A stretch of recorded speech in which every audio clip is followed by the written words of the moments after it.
Hey guys, tonight we embark on a rather peculiar journey, don't we? You find yourself drifting, not across the vast, open ocean, but through the tranquil, almost dreamlike forest, where the very air hums with the promise of something grand. You feel the cool, damp earth beneath your bare feet, the scent of ancient pine and rich, dark soil filling your lungs with each slow, deliberate breath. Overhead, the canopy of a primeval wood stretches out, a cathedral of green, filtering the moonlight into soft, dappled patterns on the forest floor. This isn't your typical epic tale of clashing swords or roaring waves. No, tonight, we delve into the quiet, meticulous art of creation, the kind of deep, absorbing focus that lulls the mind into a profound stillness. You probably won't survive the sheer boredom of how utterly calm this is, but hey, at least you'll be well rested. So before you get comfortable, take a moment to like the video and subscribe, but only if you genuinely enjoy what I do here.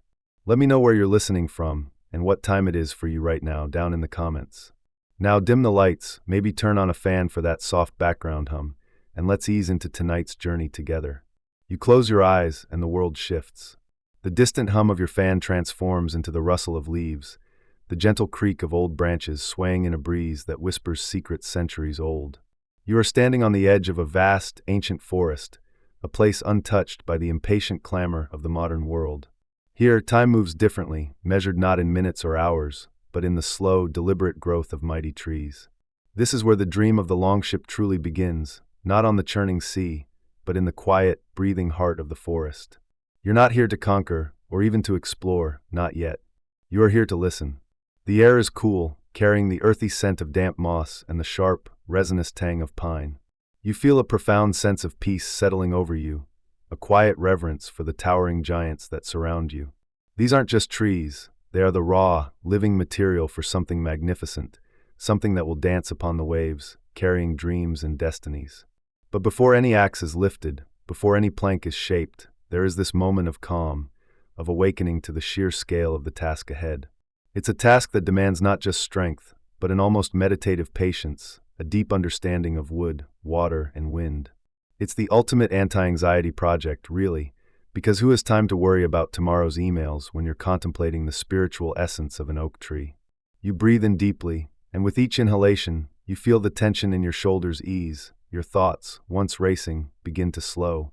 You are entering the tranquil world of Viking shipbuilding, a realm far removed from the common perception of these seafaring people. Forget the fiery raids for a moment. Imagine instead the quiet determination, the focused artistry, the sheer, unhurried precision required to coax a vessel from the very soul of the forest. It's a world where the whisper of ancient trees doesn't just guide your slumber, it guides every single cut, every single curve, every single rivet. Think about it. In an age without blueprints, without CAD software, without power tools, how do you even begin to conceive of a vessel that could cross oceans, withstand storms, and carry 100 warriors? It starts with this almost spiritual connection to the raw material. You walk through the forest, not with a sense of conquest, but with a profound respect. You are looking for specific trees that have grown straight and true, their fibers aligned perfectly, their rings telling tales of seasons long past. It's like trying to pick the perfect avocado, but instead of a few minutes, you're looking at decades, maybe even centuries of growth. And if you pick the wrong one, your ship might just decide to become a submarine halfway to England. Talk about a bad Yelp review. The Vikings, you see, were not just fierce warriors, they were master craftsmen, boat builders of unparalleled skill. A mainstream historical fact often overlooked is that their longships, particularly the Nars, their cargo ships, were incredibly efficient, capable of sailing long distances and even up shallow rivers, allowing them to penetrate deep into foreign lands for trade or raiding. This versatility was a direct result of their innovative design and the meticulous attention paid to every detail of construction. They didn't just build boats, they built extensions of their very will, vessels that seemed to breathe with the same life as their crews. As you wander deeper into this imagined forest, you begin to sense the unique qualities of each tree. You run your hand over the rough bark of an oak, feeling the strength, the resilience. You consider the flexibility of ash, the lightness of pine. Each species had its role, its particular gift to offer the future ship. It wasn't a matter of simply cutting down the biggest tree. It was about finding the right tree, the one whose natural form and inherent properties aligned with the demands of a specific part of the ship. This foresight, This deep understanding of dendrology, the study of trees, was passed down through generations, an oral tradition as vital as any saga. There's a quirky tidbit about Viking shipbuilding that really highlights this intimate connection. Some archaeological evidence suggests that master shipwrights might have even listened to the trees, tapping them or feeling their vibrations, almost divining their inner strength and suitability for shipbuilding.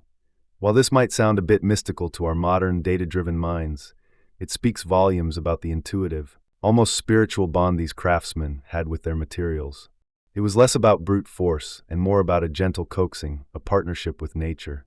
Imagine your contractor today trying to vibe with a 2x4. Nah, this one's got bad energy, can't make a wall out of it. This tranquil beginning is crucial because it sets the tone for the entire process. Building a longship was not a quick endeavor. It could take months, even years, depending on the size of the vessel and the availability of resources.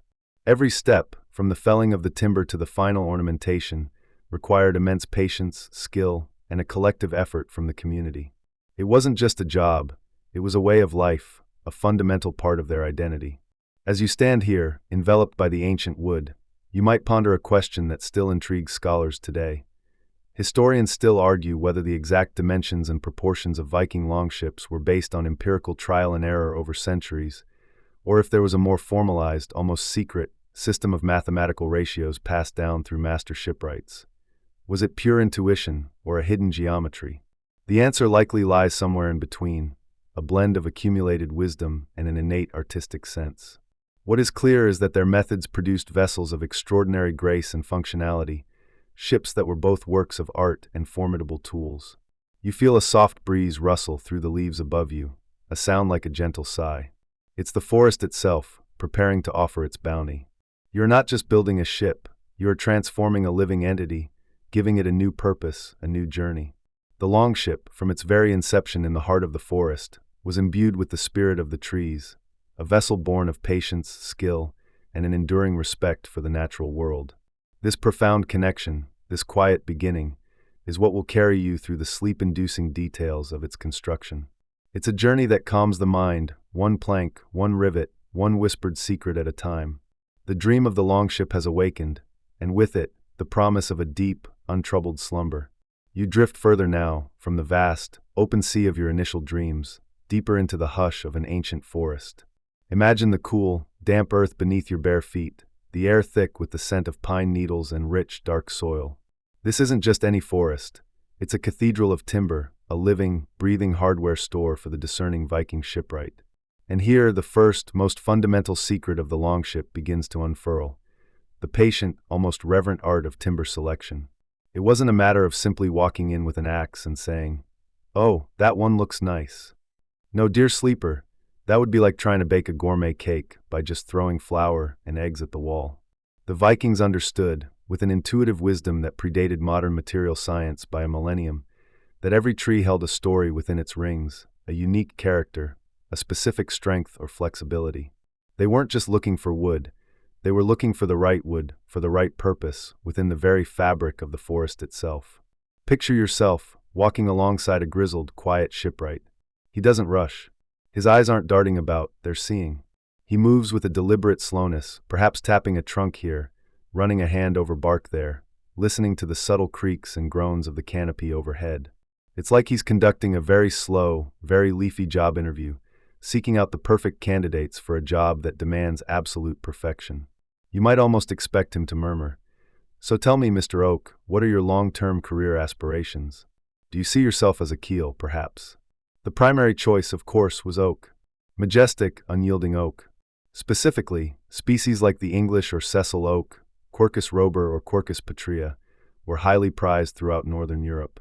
These trees grow tall and straight, but also possess an incredible density and natural resistance to rot, making them the superstars of the shipbuilding world. Imagine the microscopic structure of oak, its tightly packed fibers, its robust cellular walls. It's the kind of wood that says, "I'm here for a good time, and a long time, especially when it comes to resisting salt water and angry waves." But it wasn't just about finding any oak. Oh no. The true mastery lay in finding the perfect oak for each specific part of the ship.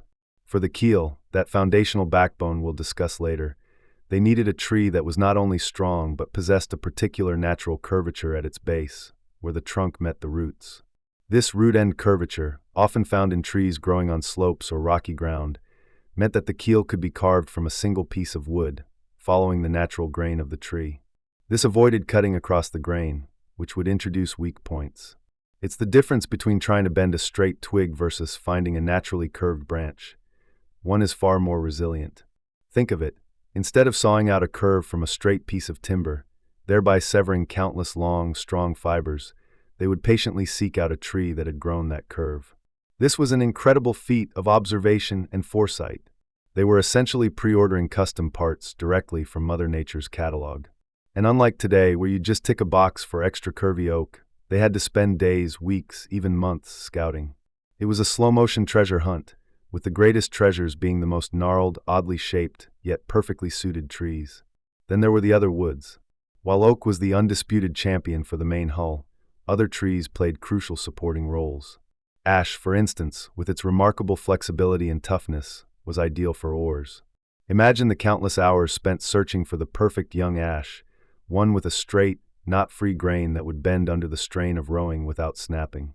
It had to be light enough to be wielded by a single rower, yet strong enough to propel a dragon ship. It's like Goldilocks, but for trees. This one's too stiff, this one's too brittle. This one's just right. Pine or fir, lighter and easier to work, often found their way into the mast. A towering, straight mast, free of major knots, was a rare and valuable find. Imagine the challenge of spotting such a specimen amidst a dense forest canopy, its true height and straightness only becoming apparent as you drew closer, craning your neck until it ached. These were the supermodels of the tree world, tall, lean, and perfectly proportioned. The shipwrights weren't just looking at the shape, they were reading the wood. They understood that a tree grown in a dense, sheltered forest would grow tall and straight, reaching for the light, yielding long, clean planks for the strakes, the overlapping planks that formed the hull. Conversely, a tree growing in a more open, windswept area might develop a more gnarled branch structure, providing those naturally curved pieces needed for frames, ribs, and other structural components. It was a deep, almost spiritual connection to the forest, a knowing that went beyond mere botany. This deep knowledge wasn't taught in a classroom. It was passed down through generations, learned by observation, by touch, by the very whisper of the forest itself. A young apprentice would spend years simply walking with the master, learning to identify the subtle signs, the texture of the bark, the pattern of the branches, the way a tree swayed in the wind. They learned to discern the health of a tree, its age, its internal stresses, all without the benefit of modern scanning equipment. It was a profound, embodied knowledge, like a doctor who can diagnose an illness just by looking into a patient's eyes. Historians still debate whether Viking communities actively managed their forests for shipbuilding, perhaps even planting trees in specific ways to encourage desired growth patterns, or if they simply harvested opportunistically from vast, unmanaged woodlands. The sheer scale of timber required for a single longship suggests a systematic approach, but the precise nature of that system remains a fascinating puzzle. Did they have designated ship tree groves, carefully tended and protected? Or did they simply have an incredibly efficient scouting network? One quirky tidbit about their selection process is the belief, held by some, that the best trees for specific parts of the ship were found by observing where certain animals nested or where lightning had struck nearby without damaging the tree itself. It's hard to say if this was superstition or a clever mnemonic for remembering prime locations, but it adds a lovely layer of folk wisdom to their already impressive practical skills. Imagine a shipwright saying, "Ah yes, the finest keel timber comes from the grove where the ravens build their nests, for they are the wisest of birds." So before a single axe was even lifted, before the first chip of wood fell, there was this immense phase of patient observation, of listening to the forest's whispers. It was a time of quiet contemplation, of understanding that the strength of the longship wouldn't just come from the craftsman's hand, but from the very essence of the tree itself. And as you imagine this quiet, deliberate search, let the profound patience of these ancient shipwrights begin to settle over you, a gentle lullaby of deep roots and towering trunks, preparing you for the next step, the respectful felling. You stand now, deep within the ancient Norse forest, where the air hangs crisp and still, carrying the scent of damp earth and pine needles. The towering oaks you selected earlier seem even more colossal up close, their rough bark etched with centuries of stories. This isn't just a walk in the park, it's the prelude to a monumental undertaking. You've found your chosen giant, its trunk a testament to slow, patient growth, perfectly straight, free of major knots or disease. It's a good feeling, a quiet satisfaction, knowing you've listened to the forest's whispers and found your champion. Now comes the felling, a process that, in the Viking Age, was less about brute force and more about a methodical, almost ritualistic dance with nature. Forget the roaring chainsaws and heavy machinery of today. Your tools are simpler, yet devastatingly effective in skilled hands. You grip the smooth, worn handle of your felling axe, its iron head glinting dully in the filtered sunlight. This isn't your everyday chopping axe. It's heavier, with a broader, sharper blade designed to bite deep and true. You feel its weight, its balance, an extension of your own arm. The first step isn't to swing, but to observe. You circle the mighty oak, your eyes scanning its crown, noting the direction of the prevailing wind, the lean of the trunk, the density of the surrounding undergrowth.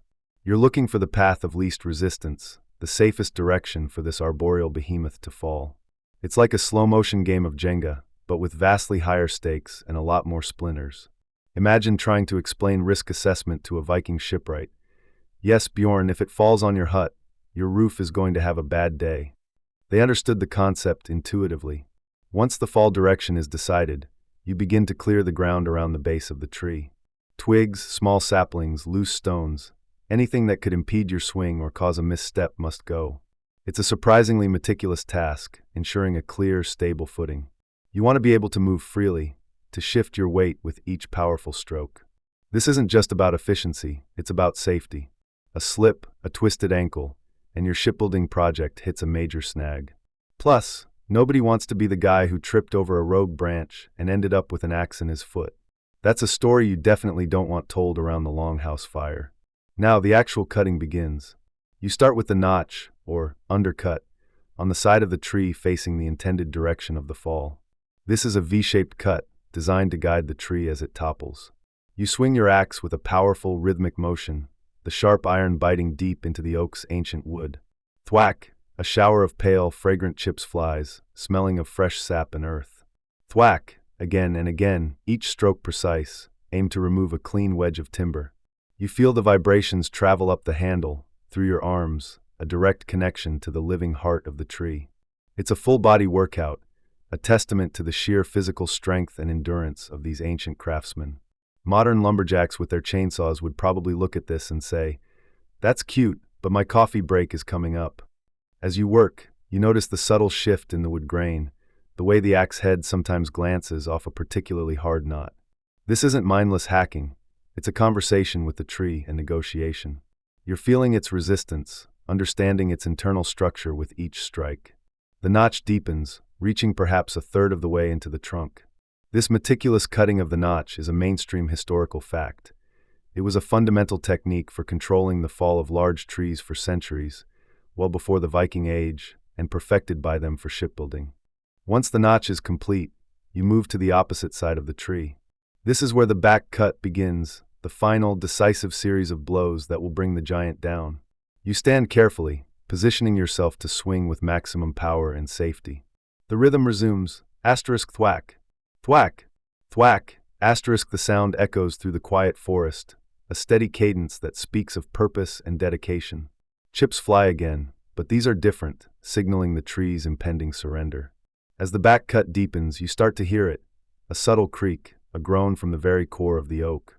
It's a sound that sends a shiver down your spine, a primordial warning that the tree is beginning to yield. You pause, listening intently, assessing the tension. This is the moment when the careful dance of man and forest truly comes alive. You might insert wooden wedges into the back cut, driving them in with a heavy mallet to help split the wood and encourage the fall in the desired direction. This isn't just about cutting, it's about leverage, about using the tree's own weight and internal stresses against itself. The creaking intensifies, becoming a series of sharp cracks. The crown of the tree begins to sway, slowly at first, then with increasing momentum. You step back, axe still in hand, but ready to move. The air fills with the rustle of leaves, the snap of breaking branches, a sound like 1,000 whispers growing into a roar. The ground trembles beneath your feet. Then, with a colossal, earth-shattering crash, the mighty oak succumbs. It hits the forest floor with a force that reverberates through the very bedrock, sending smaller trees shivering and birds scattering in a flurry of wings. A cloud of dust and displaced leaves billows up, settling slowly to reveal the fallen giant, now lying prone, its root plate torn from the earth like a wound. The silence that follows is profound, almost reverent, broken only by your own slightly ragged breathing and the distant calls of disturbed birds. It's a moment of both triumph and solemnity. You've taken a life, yes, but for a purpose, for the birth of another. This methodical felling was often done in winter, a quirky tidbit that reveals the Vikings' deep understanding of wood. Why winter? For several reasons. Firstly, the sap content in the tree is at its lowest during the colder months, making the wood denser and less prone to warping as it dries. Less sap also meant less stickiness and easier handling. Secondly, with leaves off the deciduous trees, visibility in the forest was better, and moving heavy logs over frozen ground or packed snow was often easier than dragging them through muddy, boggy terrain. Imagine trying to drag a 20-ton log through a swamp in August. You'd probably invent the wheelbarrow on the spot, or just give up and go fishing. Once the tree is down, the work isn't over. You immediately begin the process of limbing, removing all the branches. This is done with a smaller, lighter axe, or sometimes a draw knife, working your way along the trunk. Each branch is carefully lopped off, reducing the immense bulk of the tree to a manageable log. These branches won't go to waste. Smaller pieces might be used for tool handles, firewood, or even charcoal production. The Viking economy was one of remarkable resourcefulness. After limbing, some initial shaping might occur right there in the forest. You might rough-hew the trunk, squaring off certain sides to remove excess wood and reduce weight for transport. This isn't precise work, just enough to make the log easier to roll or drag. Historians still argue whether the Vikings did extensive pre-shaping of their timber in the forest or primarily transported whole logs back to dedicated shipyards. The answer likely varies depending on the specific location, the available workforce, and the distance to the water. Some scholars suggest that larger shipyards might have preferred to receive whole logs to allow for more precise shaping later, while smaller, more remote operations might have done more initial work on site to ease transport challenges. It's a fascinating debate, highlighting the practicalities of their engineering. The sheer effort involved in this stage cannot be overstated. From selecting the tree to felling it, limbering it, and preparing it for transport, it's a process that could take days, even weeks, for a single massive oak. It required patience, strength, and an intimate knowledge of the forest and its timber. You feel the ache in your muscles, the slight tremor in your hands, but also a deep sense of accomplishment. You've brought down a titan, and its wood, imbued with the spirit of the forest, is now ready for its transformation. The first major step toward building the longship is complete. You've respected nature's gift, and now the journey continues. You stand now, deep within the ancient Norse forest, where the air hangs crisp and still, carrying the scent of damp earth and pine needles. The towering oaks you selected earlier seem even more colossal up close, their rough bark etched with centuries of stories. This isn't just a walk in the park. It's the prelude to a monumental undertaking. You found your chosen giant, its trunk a testament to slow, patient growth, perfectly straight, free of major knots or disease. It's a good feeling, a quiet satisfaction, knowing you've listened to the forest's whispers and found your champion. Now comes the felling, a process that in the Viking Age was less about brute force and more about a methodical, almost ritualistic dance with nature. Forget the roaring chainsaws and heavy machinery of today. Your tools are simpler, yet devastatingly effective in skilled hands. You grip the smooth, worn handle of your felling axe, its iron head glinting dully in the filtered sunlight. This isn't your everyday chopping axe. It's heavier, with a broader, sharper blade designed to bite deep and true. You feel its weight, its balance, an extension of your own arm. The first step isn't to swing, but to observe. You circle the mighty oak, your eyes scanning its crown, noting the direction of the prevailing wind, the lean of the trunk, the density of the surrounding undergrowth. You're looking for the path of least resistance, the safest direction for this arboreal behemoth to fall. It's like a slow-motion game of Jenga, but with vastly higher stakes and a lot more splinters. Imagine trying to explain risk assessment to a Viking shipwright. Yes, Bjorn, if it falls on your hut, your roof is going to have a bad day. They understood the concept intuitively. Once the fall direction is decided, you begin to clear the ground around the base of the tree. Twigs, small saplings, loose stones, Anything that could impede your swing or cause a misstep must go.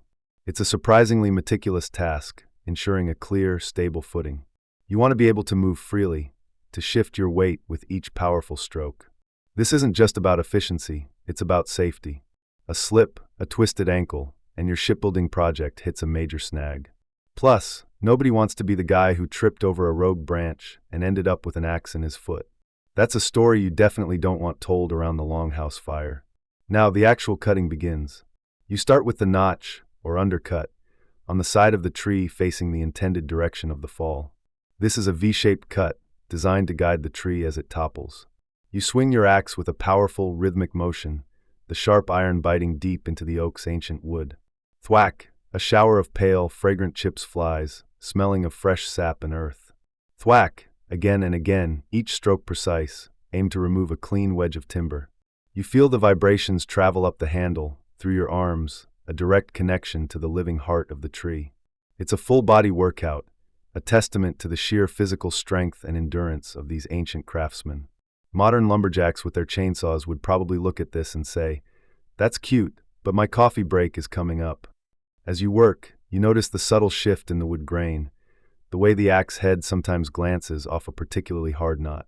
This isn't mindless hacking, it's a conversation with the tree and negotiation.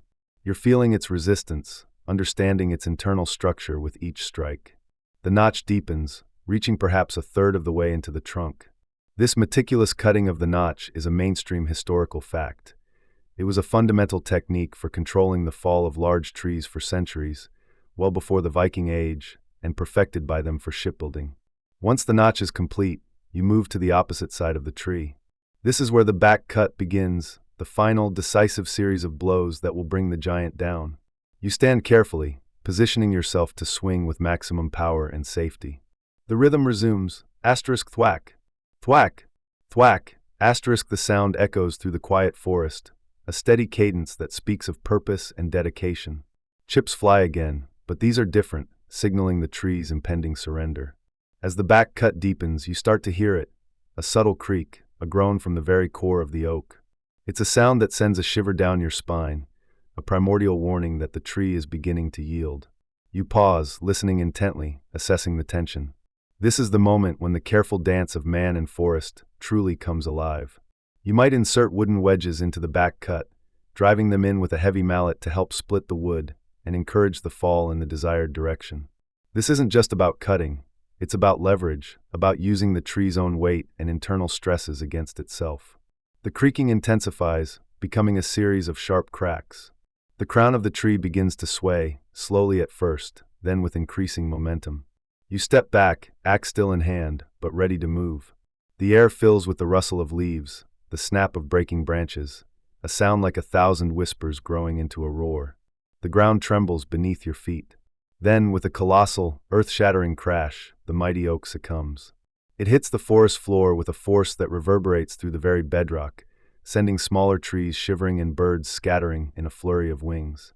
A cloud of dust and displaced leaves billows up, settling slowly to reveal the fallen giant, now lying prone, its root plate torn from the earth like a wound. The silence that follows is profound, almost reverent, broken only by your own slightly ragged breathing and the distant calls of disturbed birds. It's a moment of both triumph and solemnity. You've taken a life, yes, but for a purpose, for the birth of another. This methodical felling was often done in winter, a quirky tidbit that reveals the Vikings' deep understanding of wood.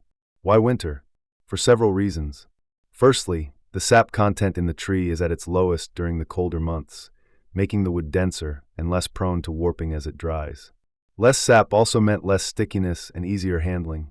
Secondly, with leaves off the deciduous trees, visibility in the forest was better, and moving heavy logs over frozen ground or packed snow was often easier than dragging them through muddy, boggy terrain. Imagine trying to drag a 20-ton log through a swamp in August. You'd probably invent the wheelbarrow on the spot, or just give up and go fishing. Once the tree is down, the work isn't over. You immediately begin the process of limbing, removing all the branches. This is done with a smaller, lighter axe, or sometimes a draw knife, working your way along the trunk. Each branch is carefully lopped off, reducing the immense bulk of the tree to a manageable log. These branches won't go to waste. Smaller pieces might be used for tool handles, firewood, or even charcoal production. The Viking economy was one of remarkable resourcefulness. After limbing, some initial shaping might occur right there in the forest. You might rough-hew the trunk, squaring off certain sides to remove excess wood and reduce weight for transport. This isn't precise work, just enough to make the log easier to roll or drag. Historians still argue whether the Vikings did extensive pre-shaping of their timber in the forest or primarily transported whole logs back to dedicated shipyards. The answer likely varies depending on the specific location, the available workforce, and the distance to the water. Some scholars suggest that larger shipyards might have preferred to receive whole logs to allow for more precise shaping later, while smaller, more remote operations might have done more initial work on site to ease transport challenges. It's a fascinating debate, highlighting the practicalities of their engineering. The sheer effort involved in this stage cannot be overstated. From selecting the tree to felling it, limbering it, and preparing it for transport, it's a process that could take days, even weeks, for a single massive oak. It required patience, strength, and an intimate knowledge of the forest and its timber. You feel the ache in your muscles, the slight tremor in your hands, but also a deep sense of accomplishment. You've brought down a titan, and its wood, imbued with the spirit of the forest, is now ready for its transformation. The first major step toward building the longship is complete. You've respected nature's gift, and now, the journey continues. The mighty oak, felled with such reverence, now rests horizontally on the forest floor, or perhaps has been painstakingly dragged to a more suitable, flatter clearing near a water source, a riverbank, a sheltered bay. You stand over it, the air cool and damp, carrying the scent of pine needles and freshly turned earth. This isn't just a log anymore, it's the potential spine of a dragon, a vessel that will dance on the waves. And the first, most critical, most nerve-wracking cuts are about to begin. Imagine the silence that falls over the shipwrights. It's not an empty silence, but one pregnant with anticipation, a collective holding of breath. This isn't a job for the apprentices, not yet. This is where the master shipwright, the skipasmir, earns their reputation or loses it entirely. You see them approach the colossal trunk, not with a flurry of activity, but with a slow, deliberate grace, almost like a surgeon about to perform a delicate operation. They don't just hack away, they consult the wood, running their hands over its rough bark, tracing the faint lines of its grain, feeling its inherent strength and subtle curves. This foundational timber, destined to become the keel, is the literal backbone of the longship. It's the central piece that runs the entire length of the vessel, from stem to stern, dictating its fundamental shape and stability. Get this wrong, even by a hair's breadth, and the entire ship will be off-kilter, prone to twisting, or simply inefficient in the water. It's the equivalent of pouring a wonky foundation for a skyscraper. No amount of fancy windows or interior decorating will fix that fundamental flaw. The first step isn't a cut at all. It's an extended period of measurement and marking. You watch as they use simple, yet incredibly effective tools, stretched ropes, plumb bobs, and perhaps a long, straight piece of timber as a reference. They are looking for the true center line, the absolute straightest path through the heart of this massive log. This isn't like drawing a line on paper with a ruler. The wood has its own character, its own imperfections, and the shipwright must find the ideal compromise, coaxing the straightness out of the natural undulations. They're not just drawing a line, they're envisioning the finished keel, already seeing its sleek profile in their mind's eye. It's less like construction and more like sculpture, but with the added pressure of knowing that thousands of lives might eventually depend on the precision of this particular piece of wood. You can almost hear the soft, rhythmic thunk of the adze, the primary tool for this initial shaping. It's not an axe, though axes are certainly present. The adze is a specialized tool with a blade set perpendicular to the handle, designed for hollowing and smoothing wood surfaces. It allows for incredibly precise removal of material, shaving off layers with each controlled swing.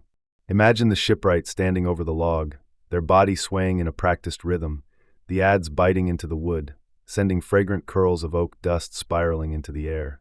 Each stroke is deliberate, measured, a testament to years, decades even of practice. There's no rush. Time, in this ancient forest, seems to stretch and expand, allowing for the meticulous attention to detail that this work demands. The shipwright begins by squaring the log, transforming its rough, rounded exterior into a more manageable, rectangular beam. This isn't for the final shape, but to create flat reference surfaces from which to work. They'll mark out the precise dimensions of the keel, often tapering slightly from the center outwards, or having a specific profile to interact with the water. This initial shaping is all about removing the excess, revealing the true form hidden within. It's a bit like peeling a very, very large banana, but instead of a soft fruit, you're revealing the hardened core of a future sea serpent. Mainstream historical fact asterisk: it is widely accepted that Viking keels, particularly for larger vessels like longships, were often fashioned from a single, massive piece of timber, typically oak, chosen for its exceptional strength and durability. This monolithic construction was crucial for the structural integrity of the entire ship, preventing it from hogging, sagging in the middle, or sagging, bending at the ends, under the immense stresses of ocean travel. The Jelestad ship, currently being excavated in Norway, offers another fascinating glimpse into the scale of these timbers. The process is slow, meditative. You might see a younger apprentice, perhaps just a boy, sitting nearby, carefully sharpening a spare adze blade on a whetstone. The soft shying sound a counterpoint to the deeper thunk of the master's work. This isn't just about physical effort, it's about deep understanding of the material. The shipwright is constantly reading the wood grain, understanding how it will respond to the tool, where its weaknesses might lie, and how to work with its natural tendencies rather than against them. It's a silent conversation between craftsman and timber. There's a subtle, almost imperceptible curve that some keels possessed, not perfectly straight, but designed to give the ship a slight rocker for better maneuverability or to reduce drag. Historians still debate whether the precise degree of this rocker was intentional from the very first cut, or if it evolved organically through the clinker-built hull construction that would follow. It speaks to an intuitive understanding of hydrodynamics, long before anyone had a textbook on the subject. They just knew what worked. You might chuckle gently at the thought. Imagine trying to get a perfectly straight line, or a perfectly consistent curve, over 30 or 40 feet of timber, using only hand tools, no laser levels, no CAD drawings, just a really, really good eye, and maybe a lot of squinting. It's like cutting the first slice of a cake for a perfectionist. Everyone's watching, and you really don't want to mess it up. One slip of the adze, one misjudgment of the grain, and you've introduced a weakness that could compromise the entire vessel. The pressure, you realize, isn't just from the weather or the waves, but from the wood itself, demanding perfection. The sawdust piles up around the emerging keel, a fragrant, golden carpet. Viking shipwrights probably had the cleanest teeth in Scandinavia, just from all the wood dust they inhaled. It gets everywhere, clinging to clothes, dusting hair, a constant reminder of the physical transformation taking place. You can almost feel the smooth, plain surface under your fingertips, even though it's still being worked. The light catches the fresh cuts, highlighting the subtle striations of the wood, each one a testament to a careful stroke. Quirky tidbit asterisk: some archaeological findings suggest that Viking shipwrights occasionally incorporated natural curves found in specific tree trunks into the keel or other major structural components. Instead of forcing a straight piece of wood into a curve, they would seek out trees that already had the desired bend, allowing the wood's natural strength and grain to enhance the ship's design. This was less about simple efficiency and more about a profound respect for the inherent properties of the timber, almost as if the forest itself was offering up the perfect parts for the ship. The air around the keel is thick with concentration. No idle chatter, no distractions. This is a sacred task, a foundational act. The keel isn't just a piece of wood. It's the heartline, the very spirit of the vessel taking its first breath. The shipwright might pause, stepping back to eye the emerging form from different angles, perhaps even lying down to sight along its length, searching for any subtle deviation. It's an act of profound patience, a dedication to precision that modern manufacturing, with all its machinery, often struggles to replicate. The initial cuts are all about establishing the baseline, the perfect, unyielding foundation upon which the rest of the ship will be built. They are shaping the keel to have specific shoulders or rivets, grooves cut along its length, into which the first strakes, the hull planks, will eventually fit. These aren't just arbitrary cuts. They are precisely angled and dimensioned to ensure a tight, watertight fit, minimizing the need for excessive caulking later on. It's engineering, but done with muscle memory and an innate understanding of wood physics, passed down through generations.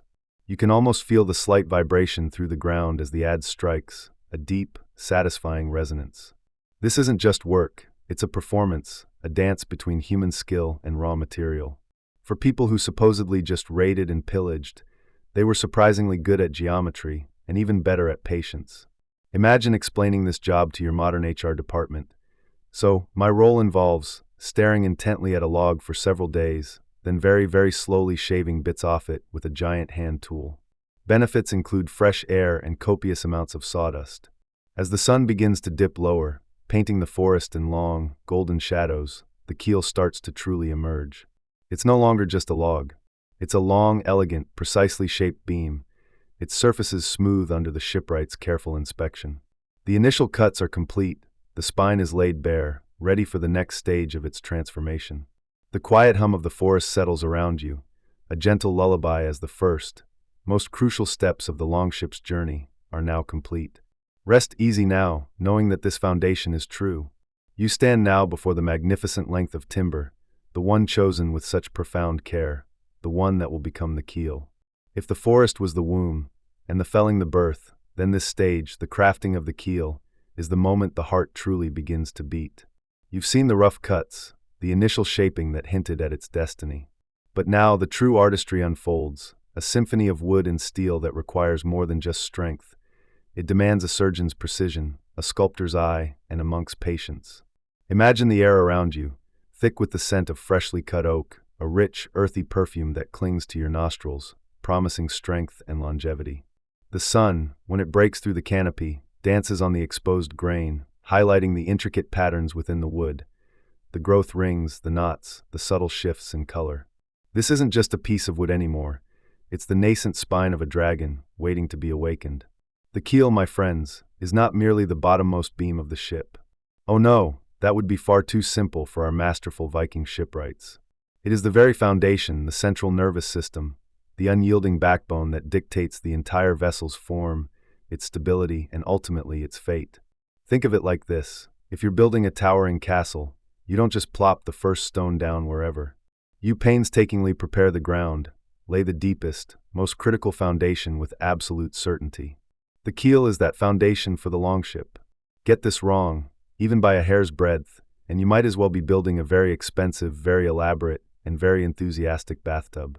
One that, I might add, is prone to sudden, unexpected aquatic adventures of the capsizing kind. The tools our shipwrights wield are extensions of their will, honed by generations of use and understanding. The adze, that deceptively simple tool with its curved blade and short handle, sings as it bites into the timber. Asterisk thwack, thwack, thwack. Asterisk each stroke peels away thin shavings, not chunks, revealing the smooth, pale wood beneath. This isn't about brute force, it's about control. You watch as the shipwright's arm moves with a fluid, almost meditative rhythm, the muscles rippling beneath his tunic. His gaze is fixed, unwavering, as if he can see the finished keel already, perfectly formed, within the raw log. Then there are the chisels, an array of sizes and shapes, some broad and flat for wide surfaces, others narrow and pointed for intricate details or reaching into tight corners. Paired with mallets, they create a different kind of music. Asterisk tap. Tap. Tap. Asterisk each tap is a whisper of refinement, nudging the wood closer to perfection. You might imagine that in an era without laser levels or CAD software, precision was a matter of luck.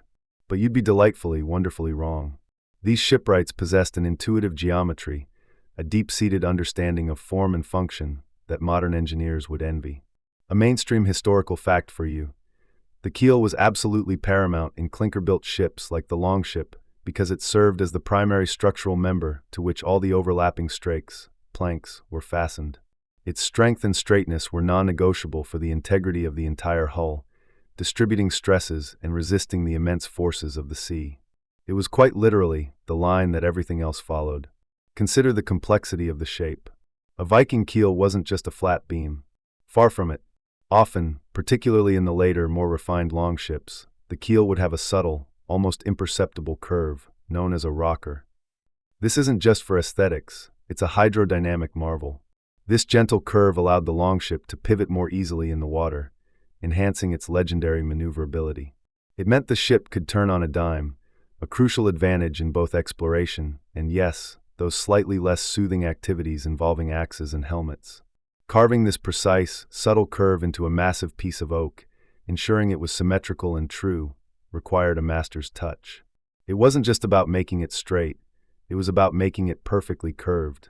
Imagine trying to carve a perfectly symmetrical banana out of a log, but it has to be 20 meters long and support a ship. That's the level of challenge we're talking about. How did they achieve such accuracy without modern measuring devices? Here's where the magic truly happens. They would use plumb lines, stretched cords, and templates crafted from thinner, more flexible wood. They'd sight down the length of the keel, often from a low vantage point, looking for any deviation, any ripple in the surface that wasn't meant to be there. They'd feel the wood with their hands, trusting the sensitivity of their fingertips to detect imperfections that the eye might miss. It was a holistic process, engaging every sense. You can almost feel the vibration of the wood under your hand as it's worked, a subtle hum telling you its story. The integrity of the keel was crucial for resisting forces like hogging and sagging.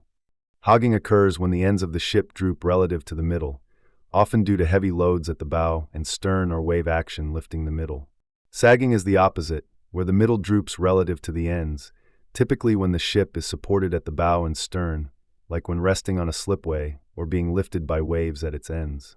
A well-designed and meticulously carved keel, especially one made from a single continuous piece of timber, was the primary defense against these structural stresses, ensuring the longship remained true and strong throughout its long life. Without this meticulous crafting, the ship would literally bend and twist under the strain of the sea, leading to leaks, structural failure, and a rather swift descent to the bottom. Not ideal for a relaxing cruise, is it? Here's a quirky or fringe tidbit that often gets overlooked. Some historians and archaeologists posit that Viking shipwrights might have occasionally employed a technique akin to steam bending for certain components, or at least understood how to use controlled moisture and heat to make wood more pliable for shaping. While the keel was primarily carved, ensuring its inherent strength from a single piece, the knowledge of wood's malleability under specific conditions points to an even deeper, intuitive understanding of their material. It suggests that their artistry wasn't just about chisels and adzes, but also about manipulating the very essence of the timber itself, coaxing it into the desired form. Imagine trying to gently persuade a giant oak log to curve just so, using nothing but water and fire. It's a testament to their profound respect for and command over natural forces. The sheer time dedicated to this one component is staggering. This isn't a weekend project, even for a team of skilled craftsmen. Days, weeks, perhaps even months could be spent on the keel alone, depending on its size and the complexity of its design. There was no rushing this. Every cut had to be considered, every stroke deliberate. It's the kind of work that demands a deep calm, a meditative focus where the outside world fades away, and only the wood, the tool, and the craftsman's intent exist. You can almost hear the soft, rhythmic breathing of the shipwrights, a counterpoint to the quiet scraping and tapping. Historians still argue whether the exact shape and dimensions of Viking keels were based on inherited, unwritten traditions passed down through generations of master shipwrights, or if there was a more empirical, trial-and-error approach involving iterative improvements over time. Was there a secret formula for the perfect keel, known only to a select few? Or was it more akin to an evolving art form, where each master added their own subtle refinements based on experience and observation? The truth, perhaps, lies somewhere in the middle, a beautiful blend of ancient wisdom and continuous innovation. What is certain is that the craft was highly specialized and deeply respected. As the keel takes its final, elegant form, you can almost feel the latent power within it. It's no longer just a log, it's a promise. A promise of stability, of speed, of safe passage across churning seas. The surface, once rough and splintered, is now smooth to the touch, the grain patterns flowing like a quiet river. It gleams faintly, reflecting the light, a testament to the countless hours of dedicated labor poured into it. This is the heart of the vessel, meticulously carved, painstakingly refined, ready to bear the weight of the entire ship and the dreams of its crew. It is the silent, unyielding core from which the rest of the magnificent longship will rise. And as you gaze upon its finished length, you begin to understand that true strength often lies in the most subtle of curves, the most precise of angles, and the most patient of hands. Now, with the keel firmly established, a sturdy spine laid out upon the earth, your journey drifts gently towards the very skin of the ship, the strakes.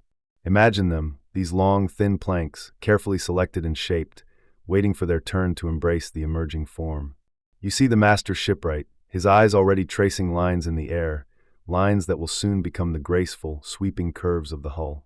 This is where the true magic of Viking shipbuilding, the ingenious method known as clinker construction, begins its slow, mesmerizing reveal. You watch as the first strakes, often split radially from massive oak logs to ensure the grain followed the natural curve, are brought forth. This isn't your modern-day sawmill, churning out uniform planks with robotic precision. Oh no! Here, each plank is a unique entity, born from the heart of a specific tree, its character coaxed out by hand. You feel the subtle vibration of the adze, shaving away wood with rhythmic, almost meditative strokes, shaping the plank not just for length and width, but for its eventual subtle twist and bend. It's like a bespoke suit, but for a boat, perfectly tailored, no off-the-rack nonsense here. The clinker method, sometimes called lap strake, is fundamentally about overlap.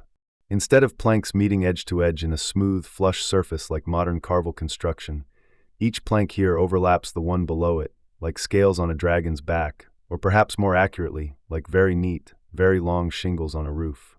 You can almost hear the soft whisper of wood against wood as the first strakes are carefully positioned, one above the other, creating a distinctive step pattern that will define the ship's entire exterior.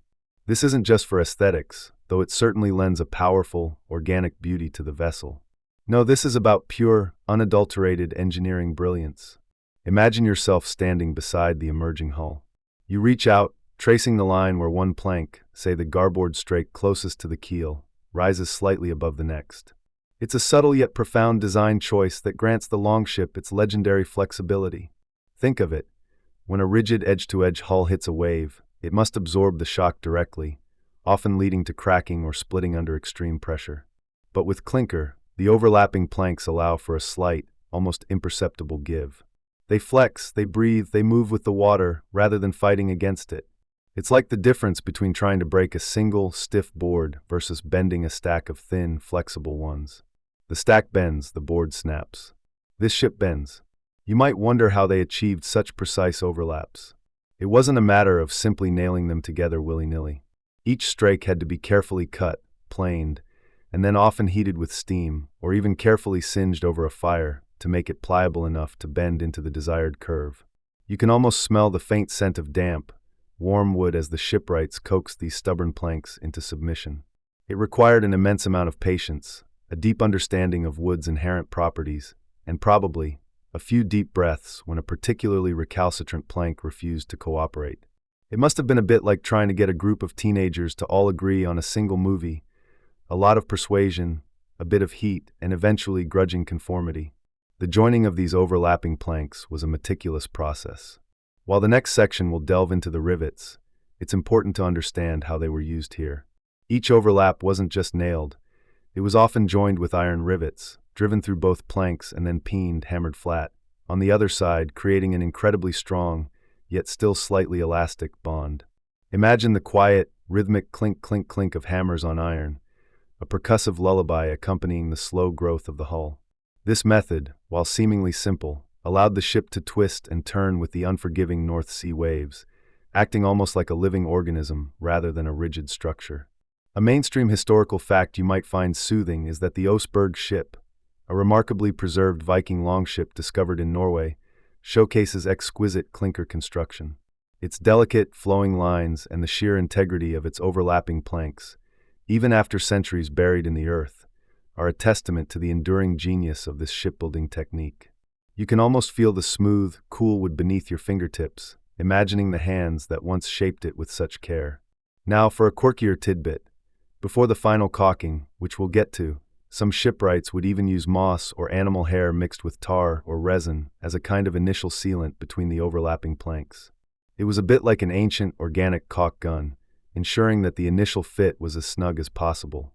Imagine the earthy smell of damp moss mingling with the sharp scent of pine tar, a scent that would have permeated the very air around these burgeoning vessels, a scent of nature and human ingenuity intertwined.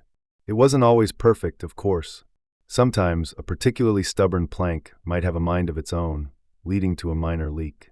But that's where the ongoing maintenance, a gentle dance of repair, would come in later. Nobody's perfect, not even a Viking longship. As the strakes continue to be added, one above the other, you begin to see the true shape of the longship emerge. From the initial broad curve of the keel, the hull begins to flare outwards, then gently curve inwards towards the top, creating that iconic, elegant profile. It's a process that requires a deep, intuitive understanding of hydrodynamics, even if the shipwrights of the era didn't have fancy computer models or fluid dynamics equations. They had generations of accumulated wisdom, passed down through touch, sight, and the feel of the wood itself. They were, in essence, highly skilled sculptors, working with the most unforgiving of materials, massive timber, to create something that would dance on water. Historians still argue whether the clinker method was primarily chosen for its speed of construction or its superior seaworthiness in the North Atlantic's often turbulent waters. Some lean towards the idea that it allowed for faster assembly, as individual planks could be shaped and then joined relatively quickly without needing complex internal framing first.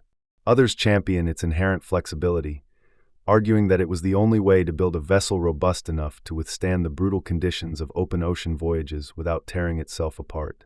Perhaps it was both, a happy marriage of efficiency and resilience, a design that proved its worth time and time again on the unforgiving waves.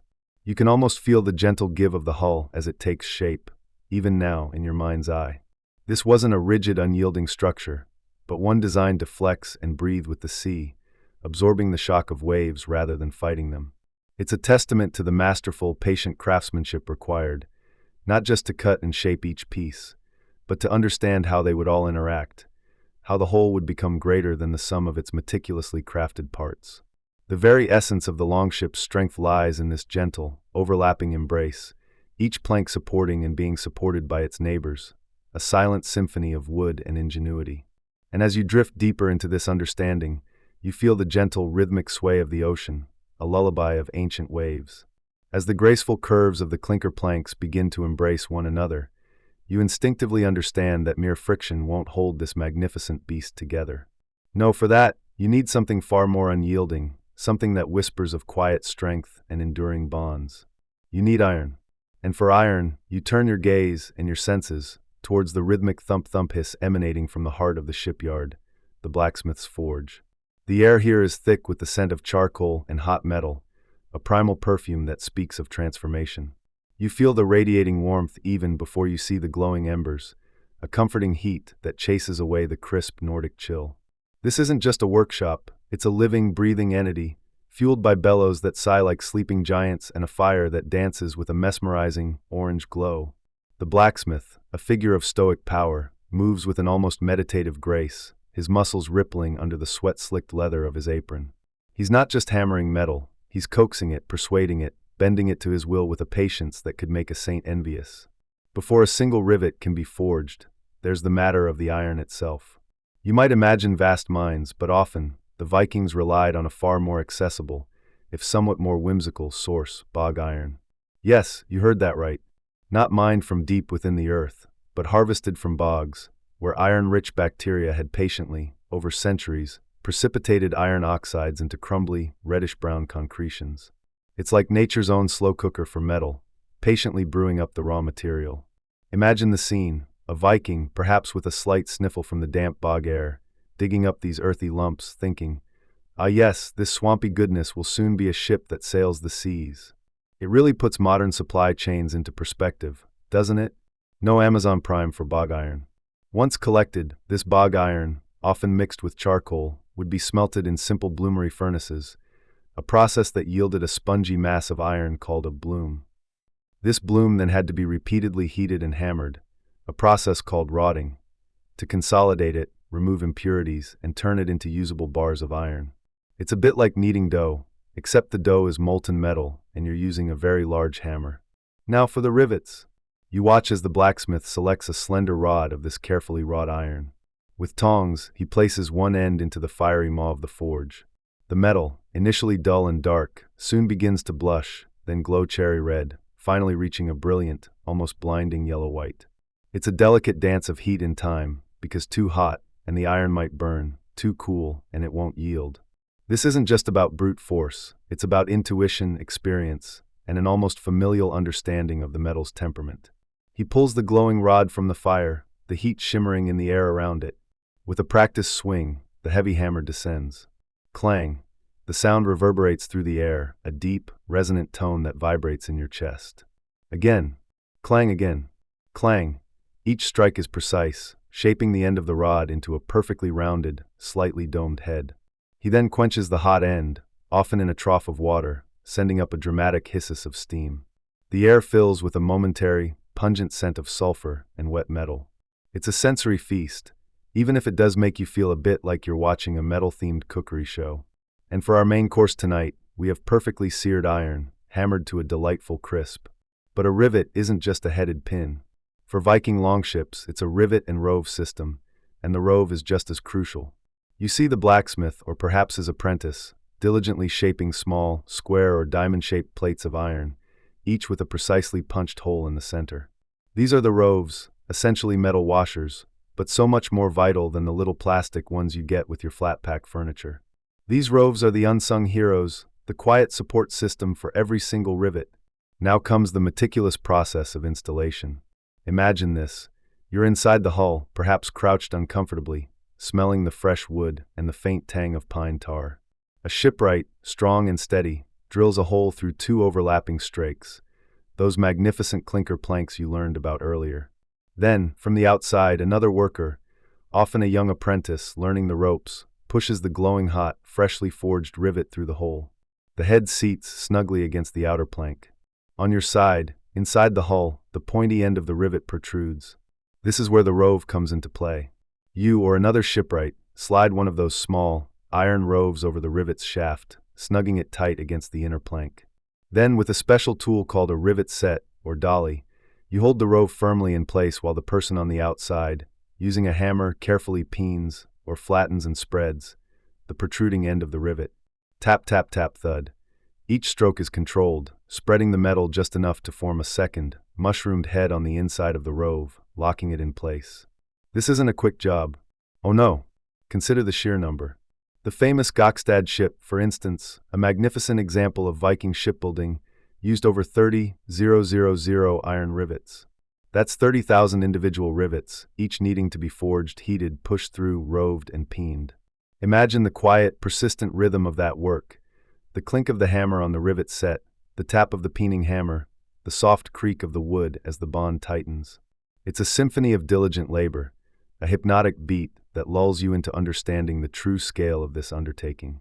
It's enough to make you appreciate why Viking ships weren't exactly mass-produced like modern cars. You couldn't just order one on Prime and expect it next day. This rivet and rove system is a mainstream historical fact, fundamental to Viking shipbuilding. It's what gave their ships incredible strength without sacrificing flexibility. Unlike rigid nails, the peened rivets allowed for a slight give, a subtle movement between the planks that was crucial for a vessel designed to flex and twist with the mighty waves of the open ocean. It allowed the ship to breathe, to absorb the shock of the sea rather than fight against it. Think of it like a very strong, very patient hug between planks, rather than a stiff, unyielding handshake. Historians still argue whether the precise metallurgy of bog iron, with its unique impurities, contributed to this desired flexibility, or if it was simply the genius of the design. There's a quirky tidbit here, too. Because each rivet was handmade, and each blacksmith had their own subtle way with the hammer, it's believed that skilled eyes could discern the hand of a particular smith in the finished heads. It's like a blacksmith's signature, etched not in ink, but in the very metal. Imagine these ancient artisans, quietly leaving their mark, thousands of times over, on the very fabric of history. It makes you wonder if they ever had a friendly rivalry like, oh, that's definitely Bjorn's wonky head rivet. You can tell by the slight tilt. The blacksmith's work is a testament to trust.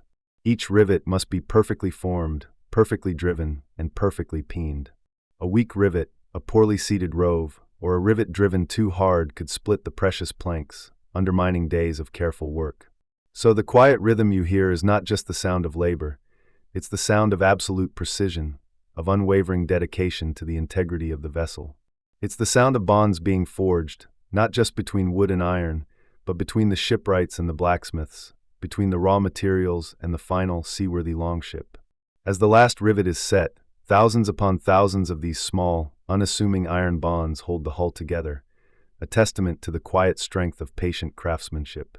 They are the unseen sinews, the hidden muscles that allow the longship to endure the fury of the waves, to become a true extension of the ocean itself.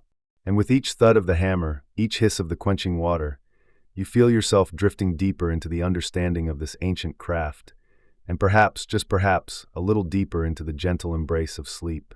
As the hull's graceful curves begin to embrace the air, taking on the unmistakable silhouette of a longship, you might think the hardest work is done. You've seen the planks expertly shaped, the rivets hammered into place, binding wood to wood in a symphony of strength. But now you arrive at a stage that, while perhaps less dramatic, is utterly crucial: the art of sealing the hull. This is where the longship truly becomes a vessel, a floating home, rather than just a very elegant basket. It's the moment you ensure that the water, which will soon cradle this magnificent craft, stays firmly on the outside. You observe the shipwrights turning their attention to the seams, those narrow gaps where the overlapping clinker planks meet. Even with the finest joinery and the firmest rivets, wood is a living material. It breathes, it expands, it contracts. Left unchecked, those tiny breathing spaces would quickly become weeping wounds, inviting the cold, dark sea inside. So the ancient art of caulking begins, a patient, repetitive task that speaks volumes about the Vikings' understanding of natural materials and enduring craftsmanship. Think of it like applying the world's most ancient caulk gun, but instead of a tube of silicone, it's a whole lot more organic and, frankly, a lot more fragrant. And if you thought your neighbor's barbecue smoke was pervasive, imagine living next door to a Viking shipyard. Your clothes would smell of pine tar for a century. The primary material for this vital seal is pine tar, a substance so intrinsically linked with Viking shipbuilding it almost has its own sagas. You can practically smell it now, a rich, resinous aroma, mingling with the crisp sea air and the damp earth. This wasn't just any tar, it was painstakingly produced in tar kilns, often deep in the forest, where pine wood, rich in resin, was slowly heated in an oxygen-deprived environment. The process was slow, demanding constant vigilance, as the precious tar dripped out, collected in pits below. It's a testament to their foresight and resourcefulness that they would dedicate so much effort to creating this sticky, black gold, knowing it was the lifeblood of their ships. But tar alone isn't enough. It's too fluid, too prone to dripping away. It needs a body, a filler to give it substance, and, crucially, flexibility. And this is where nature truly provides. You see piles of materials, each ready for its purpose. There's animal hair, often from cattle, perhaps even the shaggy coats of their own livestock, collected and cleaned. Its coarse texture and natural oils make it ideal for binding with the tar. Then there's moss, gathered from the forest floor, soft and absorbent yet surprisingly resilient. Sometimes you might even spot bundles of wool, perhaps scraps from the textile production, or plant fibers like hemp or flax, carefully prepared and teased apart. No, they weren't just stuffing old socks in the cracks, though I'm sure someone tried it at least once. Probably didn't work. The process itself is deceptively simple in concept, yet demands incredible skill and an almost meditative focus. First, the chosen filler material, be it hair, moss, or fiber, is carefully twisted or braided into long strands, often resembling a rustic rope. This isn't just random stuffing. The consistent thickness and density of these strands are critical. You watch as a shipwright, perhaps an elder with hands gnarled by years of this very work, takes one of these strands. Then, using specialized tools, often a flat-bladed iron or wooden wedge, sometimes called a caulking iron, and a heavy wooden mallet, they begin to drive the material into the narrow gaps between the strakes. It's a rhythmic process. Thud, thud, thud goes the mallet, driving the filler deeper and deeper into the seam. You can almost feel the vibrations through the ground. The goal isn't just to fill the gap, but to pack it tightly, creating a dense, continuous barrier. This isn't a job for the impatient. Each blow must be firm but controlled, ensuring the wood isn't damaged, but the packing is thorough. Too loose, and water will seep through. Too tight, and the wood might split, or the ship's inherent flexibility, its ability to flex with the waves, would be compromised. It's a delicate balance, a dance between force and finesse. Once the filler is packed, the tar comes into play. Often, the tar would be warmed, making it more viscous and easier to work with. The shipwrights would then apply the hot, sticky tar over the packed fibers, sometimes working it in with their hands. Gloves were probably not a thing, so imagine the cleanup. The tar permeates the fibers, binding them together, creating a truly watertight and flexible seal. It's like nature's own superglue, but with added elasticity. This combination of fibrous material and tar creates a barrier that can withstand the constant flexing and twisting a longship endures at sea. This method, using organic fibers saturated with tar, was a mainstream historical fact that allowed Viking ships to be both watertight and incredibly resilient. Unlike rigid seals that might crack under stress, this flexible system allowed the hull to move with the waves, absorbing impacts and preventing catastrophic leaks. It's a testament to empirical engineering, refined over centuries. As you observe, you might notice subtle variations. Perhaps one shipwright prefers a slightly thicker twist of moss, while another swears by the resilience of cattle hair. Historians still debate the exact recipes for the tar mixtures, wondering if regional variations or specific shipwright secret sauces played a larger role than we currently understand. Some scholars even suggest that certain types of moss or lichen from specific bogs were prized for their unique properties, almost like a secret ingredient in a culinary masterpiece. It suggests a deep, almost intimate knowledge of their natural environment, an understanding of which plant or animal byproduct would offer the optimal waterproof seal. The goal, of course, was to keep the water out, unless you were a very enthusiastic swimmer, in which case, perhaps this step was optional for you. For everyone else, highly recommended. The sheer scale of this task is immense. Every single seam, running the length of the ship, must be meticulously caulked. From the keel up to the sheer strake, layer upon overlapping layer, each gap receives the same patient attention. You can almost feel the dull ache in the shipwright's back, the stickiness on their hands, the persistent smell of tar clinging to their clothes. But there's also a profound satisfaction in the work, a quiet pride in knowing that each thud of the mallet, each smear of tar, brings the vessel closer to life, closer to its destiny on the open waves. This isn't a one-and-done job for the life of the ship, either. The elements are relentless. The sun will bake, the waves will pound, the ice will expand. A longship would require regular maintenance, including recaulking, throughout its lifespan. It speaks to a culture of continuous care, a deep respect for the tools and vessels that sustain their way of life. They understood that craftsmanship wasn't just about the initial build, it was about the ongoing nurturing and preservation of the object. As the final seams are sealed, a transformation occurs. The hull, once a collection of planks and rivets, now feels like a single cohesive entity. It gleams darkly with the fresh tar, shedding water even before it meets the sea. There's a quiet hum of anticipation, a sense of completion in the air. This impermeable skin is the ship's promise to its crew. A dry deck, a safe passage, a reliable home on the unpredictable ocean. It's the final, painstaking touch that separates a magnificent wooden structure from a truly seaworthy vessel. You know that feeling when you're trying to seal a drafty window. Multiply that by 1,000, add some Vikings, and subtract all modern conveniences. Your DIY projects suddenly don't seem so daunting, do they? And as the last caulking iron is laid aside, you can almost hear the longship sigh, ready to breathe the salt air without fear of drowning. It's a lullaby of meticulous effort, of natural materials transformed by human ingenuity into an enduring embrace against the elements. Now the hull, which has begun to take shape with its overlapping strakes and iron bonds, stands ready for its true transformation. Up until this point, the longship might have looked, well, a bit like a very large, very sturdy wooden canoe, or perhaps a rather ambitious, half-finished picnic bench, depending on your angle. But this is where the magic truly begins. This is where the shipwright's intuition, honed over decades, whispers to the wood, coaxing it into the elegant, fluid lines that define the Viking longship. You see, it's one thing to make planks lie flat, or even to overlap them neatly. It's quite another to make them curve with the grace of a swan's neck or the powerful arc of a dragon's spine. Imagine standing there, the scent of fresh pine and oak still lingering in the air, mingling with the faint metallic tang of the rivets. You gaze at the partially completed hull, a skeletal framework of strength. And then you watch the shipwright. There are no grand blueprints unfurled, no complex CAD designs projected onto the timber.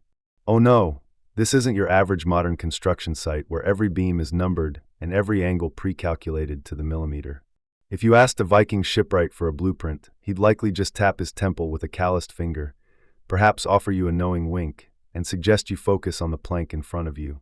His plans are etched into his mind, his hands, and his very being, passed down through generations of silent observation and tactile learning. The next strakes, the long, slender planks that will form the body of the ship, are brought forth. They don't arrive pre-bent from some ancient Viking timber-bending factory, because such a thing simply didn't exist. These planks are still relatively flat, cut from magnificent trees chosen for their inherent flexibility and strength. The shipwright doesn't force the wood, he persuades it. You might see him examining a plank, running his hands along its length, feeling its grain, listening, almost, for its innate willingness to bend. It's like a conversation between the craftsman and the raw material, a slow, deliberate dance. To achieve those glorious curves, the wood often needs a little encouragement. Sometimes it's as simple as soaking the planks in water for days, making them more pliable. Other times, for more dramatic bends, the shipwrights employed methods that would make a modern health and safety inspector faint. They might carefully heat the wood over a low fire, or even pack it with hot, wet sand, using steam to soften the stubborn fibers. You can almost hear the wood sighing as it slowly, reluctantly gives way. It's not about brute force, it's about patience, about understanding the limits and the potential of each individual plank. If you tried to rush it, if you just tried to crank it into place with sheer force, you'd end up with a collection of very expensive, very broken kindling. And nobody wants to be known as the shipwright who couldn't even bend a plank without turning it into firewood. As each new plank is brought to the hull, the shipwright's eye is paramount. He doesn't measure with laser precision, he measures with intuition. He'll hold the plank up, step back, squint, tilt his head, and then, with a confident nod, begin the process of fitting. This involves a technique known as spiling, a practical, intuitive method where they would transfer the exact shape needed for the new plank from the existing hull. They might use a flexible batten, a thin strip of wood, or even a string, carefully marking the precise curve and twist required. This marks the difference between a flat board and a piece that will seamlessly integrate into a three-dimensional, flowing form. It's a testament to their ingenuity. No complex geometry, just pure, applied understanding of form. The planks are slowly coaxed into place, one after another, each overlapping the previous one in that distinctive clinker fashion. As they are secured, you can almost feel the hull breathing, expanding, taking on its destined shape. The shipwright might use temporary clamps, ropes, or even heavy stones to hold a plank in its desired curve while it's being fastened. The rhythmic tapping of mallets on wooden wedges, driving home the rivets, becomes a soothing heartbeat for the growing vessel. Tap, tap, tap, a pause, a visual check, another tap. It's a symphony of construction, entirely organic and deeply human. Mainstream historical fact asterisk, it's a widely accepted and fascinating aspect of Viking shipbuilding that these master craftsmen did not rely on written plans, blueprints, or complex mathematical calculations, unlike later European shipbuilders. Their knowledge was primarily empirical, passed down orally through generations of apprenticeships and hands-on experience. This reliance on the eye and the feel of the wood is what makes their achievements all the more remarkable. Imagine building something so complex, so seaworthy, entirely from memory and instinct. It's like baking a perfect cake without a recipe, just knowing precisely how much flour, sugar, and magic to add. This leads us to a point that still sparks lively discussions among historians and archaeologists. Historians still debate the precise methods Viking shipwrights used to achieve such remarkable symmetry and identical forms across multiple vessels without formal written plans or complex mathematical calculations. Was there some hidden system of proportions they instinctively followed? Did they use simple jigs or templates that haven't survived the ravages of time? Or was it simply the unparalleled experience, innate geometric understanding, and eye-hand coordination that allowed them to consistently build such balanced and effective ships? The debate continues, adding another layer of mystery to their formidable skills. As the strakes climb higher, the hull truly begins to reveal its graceful curves. You can see the sheer line emerging, the elegant sweep from bow to stern. It's not just a collection of planks, it's becoming a single, cohesive entity, designed to slice through waves with minimal resistance. The shipwright steps back frequently, his head cocked, his gaze sweeping along the lines. He might make a subtle adjustment, a slight tweak here or there, nudging a plank into perfect alignment. It's a sculptor at work, except his medium is wood, and his canvas is the open sea. The process demands an almost zen-like focus. Every plank must fit snugly, every rivet must be perfectly driven. There's no room for error, no way to hide a crooked line or a poorly bent plank once it's fastened. The consequences of shoddy craftsmanship would be dire, not just for the ship, but for the lives of the crew who would trust their very existence to its integrity. So each curve, each joint, each connection is made with meticulous care, a silent promise of safety and seaworthiness. The upper strakes are perhaps the most challenging, as they define the final shape of the hull, the flare of the sides, and the rise of the bow and stern. These are the planks that give the longship its iconic, menacing, yet beautiful profile. You can almost feel the presence of the mythical dragon emerging from the wood as the bow and stern posts rise, waiting for their final, artistic adornments. The light filtering through the gaps between the evolving planks creates shifting patterns on the ground, a dance of shadow and light that mirrors the organic growth of the vessel. Quirky tidbit asterisk: some archaeologists and experimental shipbuilders have suggested that the shipwrights might have used a method akin to feeling the wood's memory. Once a plank was bent and held in place for some time, even if temporarily released, it would retain a memory of that curve, making final adjustments easier. It's a poetic idea that the wood itself remembers its destiny. Or perhaps they just had really good clamps. This stage of construction is where the ship truly gains its personality. It's no longer just a collection of materials, it's a nascent form, imbued with the spirit of its builders. The gentle sway of the hull as the wind whispers through the growing framework, the creak of wood settling into its new form. These are the sounds of life beginning. The shipwright, covered in sawdust and smelling of timber and toil, stands back at the end of each day, a quiet satisfaction in his eyes. He doesn't just see a boat. He sees a future, a journey, a connection to the vast, unpredictable ocean. He sees the graceful curves, not as mere lines, but as the very essence of speed, stability, and enduring strength. And as the last light of day fades, leaving the hull silhouetted against the twilight sky, you can almost hear the ocean calling, beckoning its new companion. The hull now curves gracefully, a testament to intuition and precise planking, a beautiful wooden shell waiting for its heart. But a ship, even one as exquisitely formed as this, is merely a magnificent cradle without the power to truly move. It needs its voice, its reach, its soaring ambition.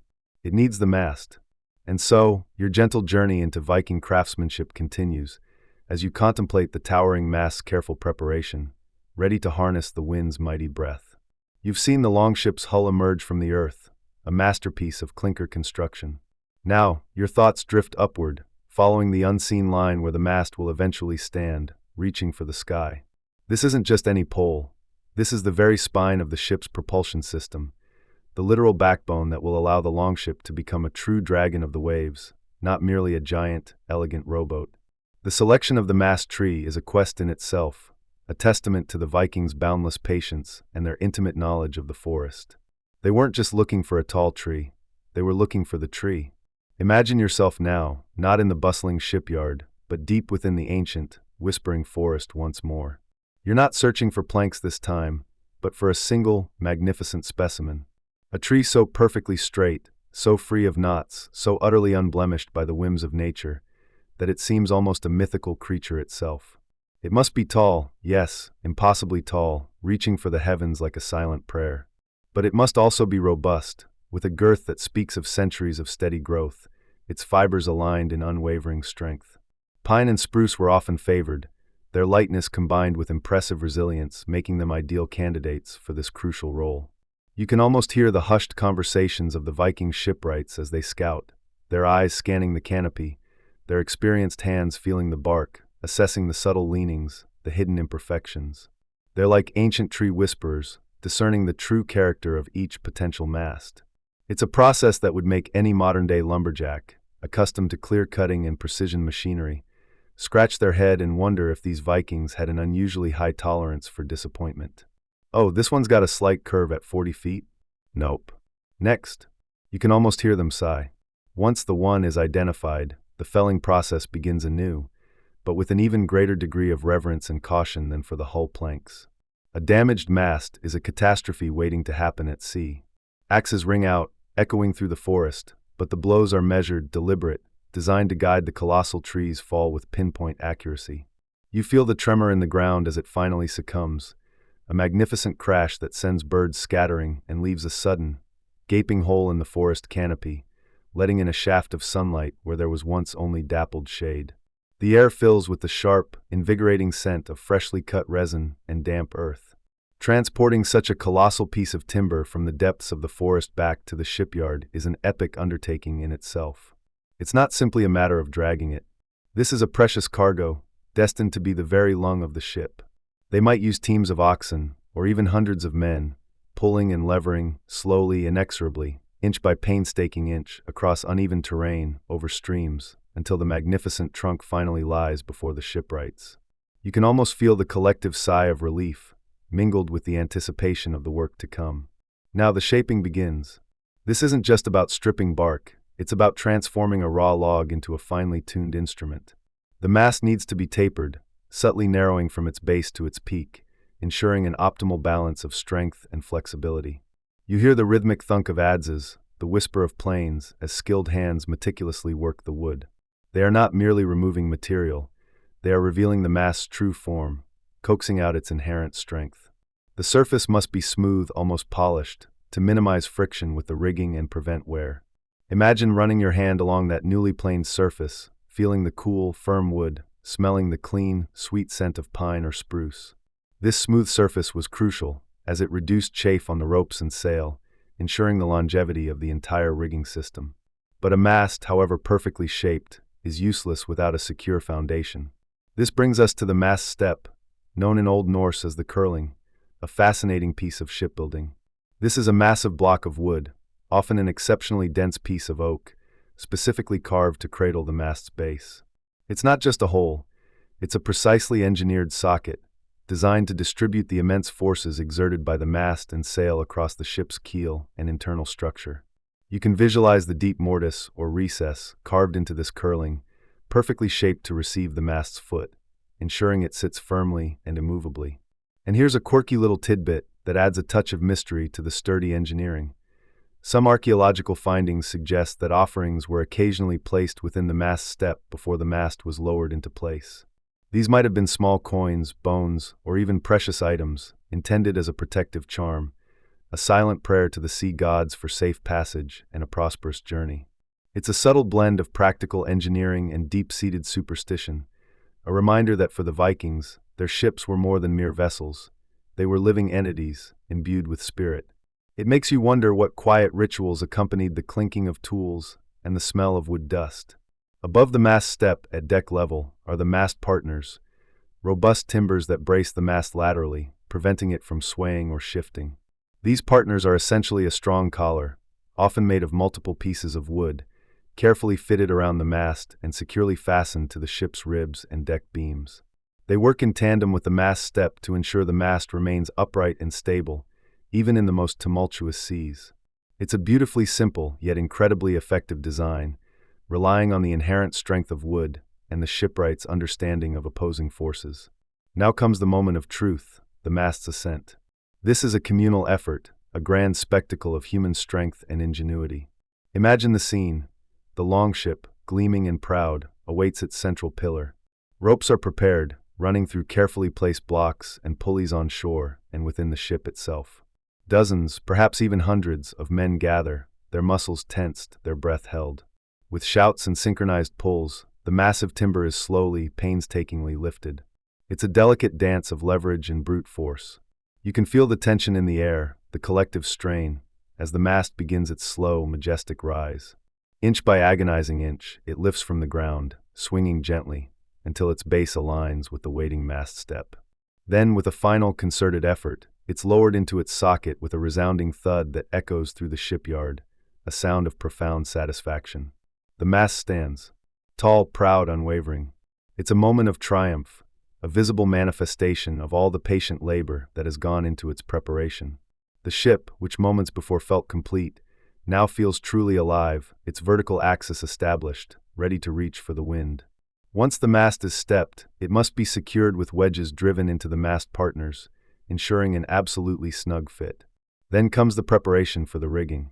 Attachment points for the stays, ropes running fore and aft, and shrouds, ropes running to the sides, are carefully carved or reinforced. These ropes, often made of walrus hide or strong plant fibers, would hold the mast upright against the immense pressure of the wind. There might also be a mast fish, a wooden block lashed to the mast, providing an attachment point for the yardarm, the horizontal spar from which the sail would hang. A mainstream historical fact you might find soothing is that Viking longships, while capable of being rowed, were primarily sail-powered for long-distance voyages. Their single large square sail, made of wool and often reinforced with leather or animal fat for waterproofing, was incredibly efficient. This mast, now standing so tall, was the linchpin of that efficiency, transforming wind into forward motion with remarkable effectiveness. The Vikings understood hydrodynamics and aerodynamics intuitively, long before those terms were even conceived. Historians still argue whether the mast was typically stepped before or after the deck was fully planked. Some theories suggest stepping the mast first allowed for easier access to the mast step and better leverage for raising the heavy timber, while others posit that a fully planked deck provided a more stable platform for the process. It's a minor detail in the grand scheme, perhaps, but one that highlights the ongoing scholarly fascination with the precise methods of these ancient shipwrights. You can almost hear them debating it over a tankard of mead. Nonsense, Olaf. You step the mast then the deck, otherwise where do you put the beer barrel? With the mast firmly in place, secured against the mighty forces it will soon encounter, the longship truly begins to embody its purpose.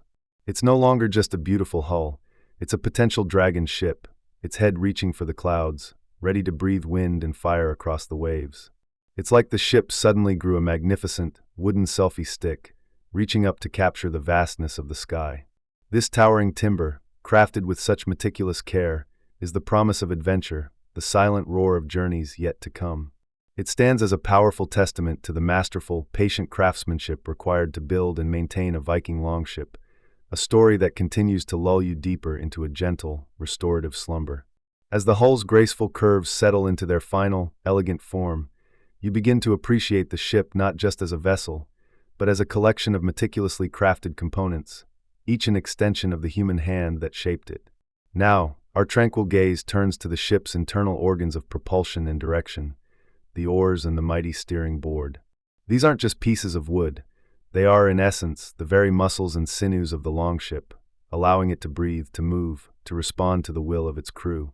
Imagine, if you will, the quiet workshop again, perhaps a little further from the main shipbuilding area, where the rhythmic thunk of an adze gives way to the softer shhhk of a plane. Here, the focus is on fluidity, on balance, on the ergonomic perfection required for sustained human effort. You might think or is just a stick with a paddle at the end, right? Oh, my dear friend, you'd be as wrong as a Viking trying to find Wi-Fi in the 9th century. Each, or you see, is a bespoke marvel. It begins with the careful selection of timber, often ash or pine, sometimes spruce, woods chosen not just for their strength, but for their specific blend of flexibility and lightness. A heavy or quickly tires the rower, a weak one snaps under the strain. The shipwright, or a specialist oarmaker, would eye the grain, listen to the wood's subtle whispers, seeking that ideal piece. You can almost feel the smooth, cool wood under your palm as they begin to work it. The shaft must be strong but slender enough for a comfortable grip, transitioning seamlessly into the broad, flat blade that will bite into the water. This isn't a job for machines, where every oar is identical. No, here, each one is an individual, shaped by hand, informed by generations of practical experience. Think of the sheer number of oars required for a typical longship. Perhaps 30 pairs, sometimes more, depending on the size of the vessel.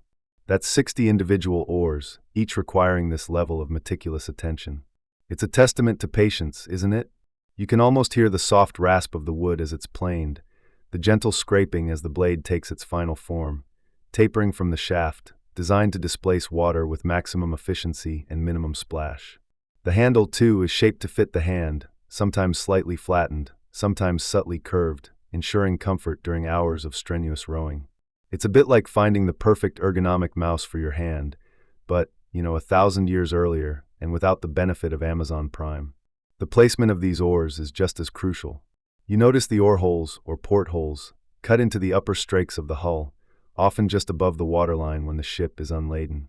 These aren't just random openings, they are carefully positioned to ensure optimal leverage and synchronized movement. Sometimes, instead of holes, simple wooden tholes, pegs, were used, against which the oar would pivot, held in place by a simple loop of rope or leather.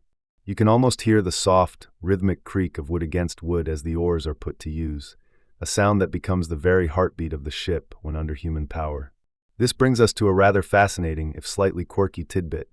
Many Viking oars found in archaeological digs show signs of individual wear patterns, and some even bear subtle markings or carvings. These weren't necessarily elaborate decorations, but often simple notches, lines, or even rudimentary symbols. Historians theorize these could have been personal identifiers, indicating which or belonged to which rower, or perhaps even marking the oar's specific position within the ship. Imagine a Viking's personal oar, their trusted companion on long journeys, perhaps a little like how you might label your favorite coffee mug, but with far greater stakes. It speaks to the profound personal connection the crew had with their tools, seeing them not as disposable implements, but as extensions of their own bodies, vital for survival and success. The rhythm of rowing, when the longship is powered by human muscle, is a hypnotic ballet. It's not just brute force, it's about timing, coordination, and a shared understanding among the crew. The steersman, often the captain or a trusted senior crew member, would set the pace, perhaps with a drum or a chant, and the oars would rise and fall in unison, propelling the ship forward with surprising speed and grace. It's the ultimate team sport, where every individual effort contributes to the collective momentum. And if one oar breaks mid-voyage? Well, you'd better hope there's a spare, or that the crew is good at improvising. It's not like you could just call roadside assistance in the middle of the North Sea, is it? Now let us shift our tranquil attention from the driving force to the guiding hand, the steering board or starboard, from which we derive the modern term starboard. This is a mainstream historical fact you might already know, but its implications for Viking seamanship are profound. Unlike the central stern rudders that became common much later, the Viking steering board was always positioned on the right-hand side of the stern, as you face forward on the ship. This placement was practical for several reasons, including the common right-handedness of most sailors and the ease of attachment to the clinker-built hull. The steering board itself is a magnificent piece of carpentry. It's not just a flat plank. It's a broad, often spade-shaped blade, thicker at the top and tapering towards the bottom, designed to efficiently catch and direct the flow of water. It would be carved from a single, robust piece of timber, often oak, chosen for its immense strength and resistance to rot. You can almost feel the weight of it, the solid density of the wood. The upper part of the board would have a sturdy boss or a large hole, through which a strong, flexible lashing, typically made of leather or tough rope, would pass, securing it to a specially reinforced timber block on the hull. This lashing allowed the steering board to pivot, giving the steersman the subtle control needed. Attached to the top of the steering board was the tiller, a horizontal handle that allowed the steersman to exert leverage. This tiller could be a simple, straight piece of wood, or sometimes a more ergonomically shaped handle, allowing for precise minute adjustments. You can imagine the steersman, his hand resting on the smooth wood of the tiller, feeling the subtle currents, the push of the wind, the very pulse of the ocean through the ship. It was a constant dialogue between man, wood, and water. The steersman or steeramar was a highly respected position, often held by the chieftain or a master mariner. Their skill was paramount, especially when navigating treacherous fjords, shallow waters, or making precise landings. They weren't just turning a wheel, they were reading the sea, anticipating the ship's movements, and making corrections with a nuanced touch. It's a bit like parallel parking a very, very long car without power steering, in a gale, and with no rear-view mirror. A true master of their craft. Historians still argue whether the earliest forms of these steering boards had a more rigid attachment, or if they allowed for a greater degree of vertical movement to clear shallow obstacles without detaching. The exact methods of lashing and the precise design variations across different regions and time periods remain subjects of ongoing academic discussion, adding another layer of quiet mystery to these incredible vessels. What is clear, however, is the ingenuity of a design that provided such effective control for ships of this size, long before the advent of the sternpost rudder. So, as you drift further into the quiet contemplation of these crucial components, you understand that the oars and the steering board are not mere accessories. They are the very extensions of the crew, allowing them to become one with their magnificent wooden beast. The rhythmic pull of the oars, the subtle shift of the steering board, these are the gentle giants, guiding the longship with masterful, patient craftsmanship, carrying dreams and destinies across the vast, tranquil oceans. You've watched the hull take shape, a magnificent shell of overlapping planks, strong and true. The mast stands tall, ready to embrace the wind. But now, as the ship nears completion, something else begins to emerge from the raw wood, the very soul of the longship.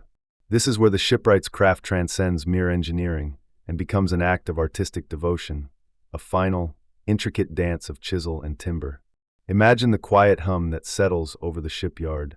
The clanging of hammers, the rhythmic thud of mallets, those sounds begin to fade, replaced by a softer, more focused melody. The whisper of sharp steel against wood, the gentle PSSSD of wood shavings curling away. You lean closer, your eyes tracing the lines that are being meticulously etched, carved, and polished onto the ship's most prominent features. This isn't just about making the ship go, it's about making it breathe, making it speak. The most iconic of these adornments, of course, is the dragon head, or perhaps a serpent, or a fierce beast of some kind. These aren't just pretty ornaments, they're the ship's identity, its spirit animal, its ancient GPS system, if you will, pointing the way with a snarl. You can almost feel the wood vibrating with the imagined roar of these creatures, ready to scare off any ill-tempered sea monster, or more likely, just impress the socks off the folks in the next fjord over. It's the ultimate flex, isn't it? Oh, this old thing? Just my custom-built, dragon-headed, ocean-faring chariot. The carving isn't limited to the prow, though. Far from it. You see patterns emerging on the stern post, along the sheer strakes, sometimes even on the rudder. These aren't just random doodles. They are intricate, swirling tapestries of interlaced patterns, zoomorphic figures, animals twisting and turning in a never-ending embrace, and sometimes even abstract geometric designs. It's like the shipwrights had a secret competition to see who could make the most mind-bendingly complex knotwork. You almost expect to find a tiny made in Norway, or made in Denmark, carved in a hidden corner, though admittedly the craftsmanship alone tells you that. Consider the tools required for such delicate work. After the heavy axes for felling and the broad adzes for shaping, smaller, finer chisels come into play. Gouges of various sizes, mallets weighted just so, and perhaps even some early forms of rasps or files. The carver's hands, once accustomed to the brute force of shaping a keel, now move with the precision of a surgeon, coaxing lifelike scales onto a serpent's back or detailing the individual feathers of a bird of prey. It's a testament to their versatility, moving from lumberjack to sculptor with remarkable grace. You might even catch a whiff of the different woods, pine and oak giving way to the richer, more aromatic scents of smaller, denser pieces chosen specifically for carving intricate details. A mainstream historical fact you might observe here is the prevalence of the gripping beast motif. Imagine a tangle of limbs and heads, often with exaggerated features, claws, and teeth, seemingly clutching at the borders of the design itself. This style, evolving through periods like Oseberg, Bohr, Jelling, and Uns, wasn't just decorative, it was deeply symbolic, rooted in Norse mythology and beliefs. These beasts might represent protective spirits, or perhaps the chaotic forces of nature that the Vikings sought to master, or even the very essence of their worldview, where power and beauty were often intertwined with ferocity. It's a bit like putting a gargoyle on a cathedral, but if the gargoyle also had 8 legs and was trying to eat its own tail. Now, for a quirky tidbit, while most of what we find are the wooden remains, it's highly probable that many of these intricate carvings, especially the figureheads, were not left as raw wood. Imagine them not just carved, but painted. Vivid colors, reds derived from ochre, whites from chalk, blacks from charcoal, and blues or greens from mineral pigments, would have brought these beasts to life, making them even more terrifying and impressive. So while you're admiring the subtle grain of the wood today, picture a Viking longship sailing by, its dragon head painted a vibrant crimson, eyes glinting with a fresh coat of white.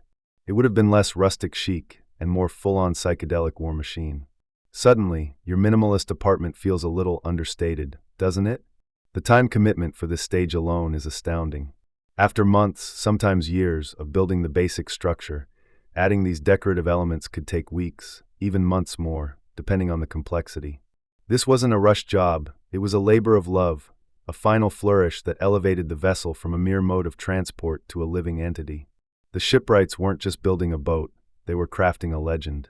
And you can almost hear them sighing contentedly as the final stroke of the chisel finishes a particularly intricate pattern, a job well done. It's the kind of satisfaction you get from perfectly assembling flat-pack furniture, but, 1,000 times harder and with significantly higher stakes. Historians still argue whether the elaborate carvings were primarily for spiritual protection, warding off malevolent spirits and bad luck at sea, or merely a flamboyant display of wealth and power, a sort of ancient bling for the high-status jarl. Perhaps it was both, a bit like wearing a lucky charm that also happens to be a diamond-encrusted watch. The truth, as often is the case with ancient cultures, likely lies in a complex interplay of belief, status, and pure artistic expression. After all, who doesn't want their ship to look cool and be safe from sea monsters? These carvings weren't just about the outward appearance either. They imbued the ship with a sense of identity, a personality. A crew would look at their dragon-headed longship, knowing it was theirs, distinct from every other vessel. It fostered a deep connection, a shared destiny. You can imagine the murmurs of appreciation, the hands running over the smooth, finished wood, feeling the power and beauty radiating from the crafted forms. This wasn't just a vessel, it was a companion, a protector, a floating work of art that carried their hopes and dreams across the unforgiving waves. As the last shavings fall and the final polish is applied, the air around the ship feels different. It's no longer just wood and iron, it's a creature of myth, brought to life by human hands. The shipwrights step back, their faces smudged with sawdust but alight with pride. Their patient craftsmanship, their mastery of materials and tools, has culminated in this magnificent spectacle. The ship is not just built, it is adorned, ready to face the world with its spirit made manifest in every curve and every carved line. It's like the ship is finally ready for its close-up, its grand debut on the world stage. And what a debut it will be. The air itself feels different this morning, doesn't it? A crisp, expectant chill, even as the sun begins to creep over the horizon, painting the sky in hues of soft rose and sleepy violet. It's the kind of morning that hums with anticipation, the kind where you instinctively know something momentous is about to occur. And indeed, it is. Today, after months, perhaps even years of dedicated, painstaking labor, the Longship is ready. You can feel the collective breath of the community held tight in their chests, a shared, silent prayer for success. You stand by the water's edge, the damp earth cool beneath your feet, and gaze upon the magnificent vessel. It rests on its cradle, a temporary wooden bed that has supported its growth from keel to mast. The dragon's head at the prow seems to gaze out towards the open sea, its carved eyes glinting in the dawn light, impatient for the embrace of the waves. Every plank, every rivet, every intricate carving you've observed being placed with such care now comes together in a harmonious, powerful whole. It's a testament to human ingenuity and persistence, isn't it? Like finally finishing that incredibly complex Lego set you started when you were 5, only this one floats and can carry a small army. The scent of pine tar, freshly cured wood, and the faint tang of salt from the nearby fjord mingle in the air, a perfume unique to this day. You hear the murmur of voices, the low, respectful tones of the shipwrights making their final inspections. They move with an almost reverent quietness, their hands running over the smooth curves of the hull, checking the caulking one last time, ensuring every last detail is perfect. This isn't just a structure, it's a living entity, about to be born into its true element. Today, you'll witness the culmination of all that patient craftsmanship, the launch. It's a moment steeped in tradition, in engineering, and in raw, communal effort. Imagine, for a moment, the sheer scale of the task. This isn't like sliding a canoe into the lake. You have a massive wooden beast, weighing many tons, sitting on land, and it needs to be moved gently, yet inexorably, into the water. No cranes, no hydraulic lifts, no fancy forklifts. Just human muscle, clever physics, and a whole lot of grit. The ship rests on a series of greased wooden skids or rollers, angled down towards the water. These aren't just any old logs. They've been carefully selected and prepared, often from resilient hardwoods, then coated generously with animal fat or a mixture of grease and tar. This is the ancient equivalent of putting butter on a hot pan. You want that baby to slide. Mainstream historical fact alert asterisk: the use of grease skids and rollers was a common and remarkably effective method for launching large vessels across many ancient cultures, not just the Vikings. It's a testament to the universal principles of friction and leverage, understood long before Newton penned his laws. The shipwrights, their faces smudged with grease and sweat even in the cool morning, direct the positioning of stout wooden levers and ropes. You see the chief shipwright, perhaps the very master who oversaw the shaping of the keel, standing at the prow, his gaze fixed on the water. His calm demeanor belies the immense pressure of the moment. If anything goes wrong now, after all this work, well, let's just say it would be a very bad day for everyone involved. The community gathers, a hushed crowd forming a semicircle around the vessel. Children are hoisted onto shoulders for a better view. Elders, their faces etched with the wisdom of many winters, nod in approval. There's a palpable sense of shared ownership, a collective pride in this magnificent creation. After all, everyone played a part, from the foresters who felled the trees to the women who prepared the meals for the hungry shipwrights. Then, the command rings out, a deep guttural shout from the chief shipwright. Half, meaning sea, or water. And with that, the coordinated effort begins. Men and women strain against thick ropes, pulling. Others push with their shoulders against the stern. The levers creak, groaning under the immense weight. You can hear the sounds of wood grinding on wood, the rhythmic grunts of effort. It's a symphony of raw power, human determination against the inertia of tons of timber. It's like trying to get a particularly stubborn sofa through a doorway, except the sofa weighs 20 tons and the doorway is the entire ocean. Slowly, almost imperceptibly at first, the longship stirs. There's a deep, resonant groan from its wooden frame as it shifts on the skids. A collective gasp ripples through the crowd. Then a little more. The ship begins to slide, a ponderous, majestic movement. The greased rollers beneath it spin and roll, guiding it forward. You can feel the ground tremble slightly as the immense weight moves. The pace quickens. The ship gains momentum, sliding down the incline with increasing grace. The dragon's head at the prow seems to leap forward now, eager for its first taste of salt water. The sound intensifies, the rush of the skids, the shouts of the crew, the excited cries from the onlookers.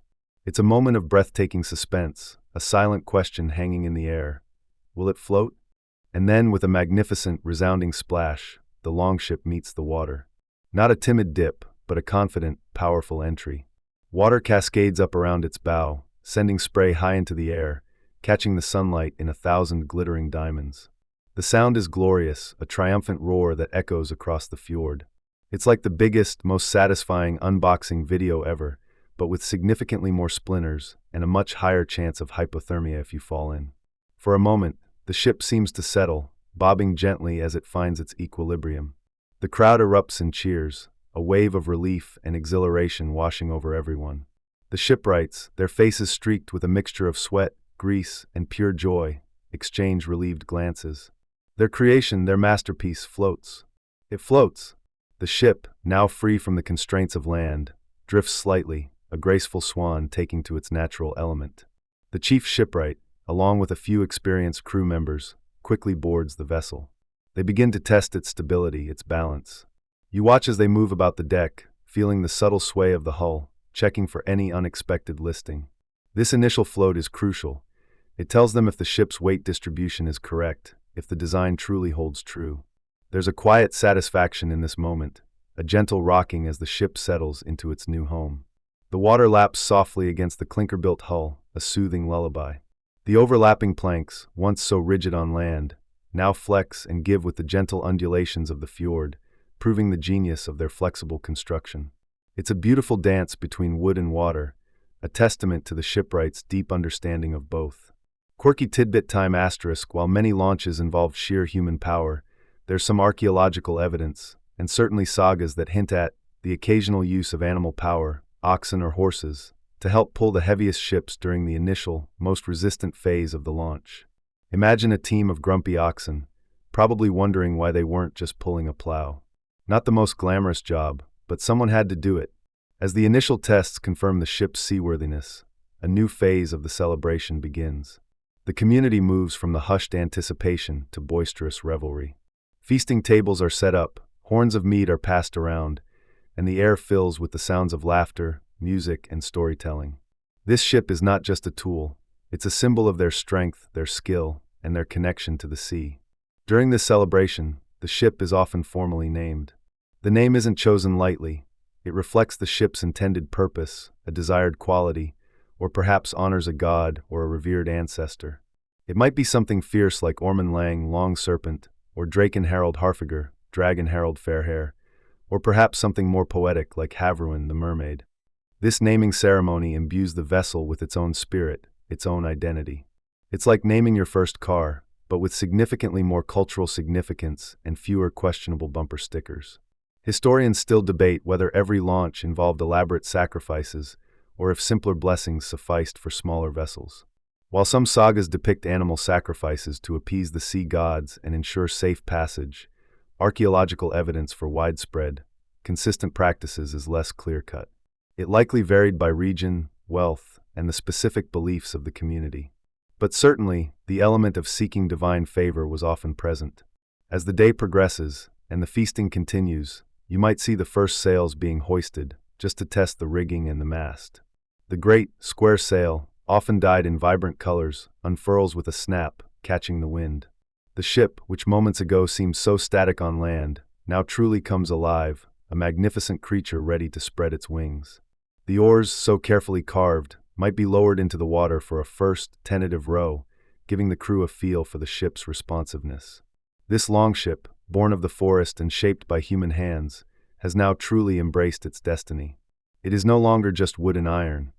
It is a vessel, a home, a protector, a potential bringer of wealth or war. It carries the hopes and dreams of its people. Its journey has just begun, not just across the waves, but through time, carrying with it the legacy of its masterful creation. The patient craftsmanship, the quiet dedication, the sheer, unyielding will to create something beautiful and functional. It all culminates in this singular, breathtaking moment. The ship is alive, and as it gently bobs on the water, reflecting the setting sun, you can almost hear it whisper its thanks for the long, careful journey to its true home. Now, as the longship glides across the waves, a new chapter of craftsmanship unfolds, one that whispers of continuous care and enduring vigilance. This isn't the grand, static creation of the shipyard, but the dynamic, living maintenance of a vessel on the move. You see, the Viking Longship, for all its masterful construction, wasn't a build-it-and-forget-it kind of marvel. Oh no, it was more like a very particular, very demanding pet that required constant, gentle attention. Think of it like owning a vintage car, or maybe even a really high-maintenance houseplant that also happens to be your only means of transport across a vast, unforgiving ocean. You don't just set it and forget it. You nurture it, you listen to its subtle complaints, and you respond with patient, practiced hands. As you settle into the rhythmic sway of the deck, you begin to understand that the voyage itself is a continuous act of preservation. Every creak of the timbers, every slap of a wave against the hull, is a tiny piece of information for the attentive crew. Your ears become finely tuned instruments, sifting through the sounds of the sea for anything amiss. Is that a new groan from the mast step? A different kind of gurgle from beneath the floorboards? This isn't just paranoia, it's a deeply ingrained understanding of the ship's health. The ocean, despite its beauty, is a relentless adversary, constantly seeking out weaknesses, eroding, chafing, and testing every joint and every fiber. One of the most immediate and constant concerns on any long voyage was the ingress of water. A longship, for all its marvel, was not absolutely watertight in the modern sense. A certain amount of water seeping through the seams was expected, a natural consequence of wood expanding and contracting, and the sheer force of the waves. This is where the rhythmic, almost meditative sound of bailing buckets comes in. You might hear it at any time of day or night. The steady thwack splash as crew members, often in shifts, scoop water from the bilge and toss it back to the sea. It's a constant, gentle chore, a silent acknowledgement that even the most perfectly crafted vessel needs a little help staying afloat. Historians still argue whether the Vikings carried dedicated, portable forge equipment for significant iron repairs on long voyages, or if such repairs were strictly reserved for extended stays ashore. But for these everyday drips, improvisation was key. Should a more significant leak appear, a persistent trickle that outpaces the bailing efforts, the hunt would begin. Your eyes would scan the interior, tracing the path of the water, feeling for dampness along the strakes. Perhaps a rivet has loosened under stress, or a patch of pine tar has flaked away, leaving a tiny gap in the overlapping clinker planks. This is where the shipwright's meticulous work, even in its absence, guides the hands of the crew. You remember the careful caulking, the way the moss and animal hair were driven into the seams. Now you'd be reaching for the ship's repair kit, a small, precious stash of extra tar or pitch, perhaps some dried moss or even animal hair saved for just such an emergency. You might carefully reheat a bit of tar over a small, contained flame, a dangerous but necessary task on a wooden ship, melting it down to a thick, viscous consistency. Then, with a small, flat wooden tool, you gently work the warm, sticky substance into the offending seam, pressing it deep, sealing the breach with patience and precision. It's a bit like trying to fix a leaky faucet while someone's constantly shaking your house, but with far higher stakes. Beyond the hull's integrity, the ship's rigging and sails demanded constant vigilance. The mast, that towering spine, was under immense strain. Ropes, crafted from hemp or animal sinew, were perpetually exposed to salt spray, sun, and the abrasive rub of wood. You'd spend quiet moments running your hands along the lines, feeling for fraying fibers, for signs of weakness. A quick knot, a careful splice, could prevent a minor abrasion from becoming a catastrophic failure. Imagine being the designated rope whisperer, gently coaxing a frayed line back into submission. It's less dramatic than battle, but arguably just as crucial. Sails, woven from wool or linen, could tear in a sudden squall or chafe against the mast. A sail repair kit, containing sturdy needles and strong thread, would be brought out. Under the watchful eye of an experienced sailor, you might learn to mend a tier with neat, overlapping stitches, reinforcing the fabric to withstand the wind's mighty embrace once more.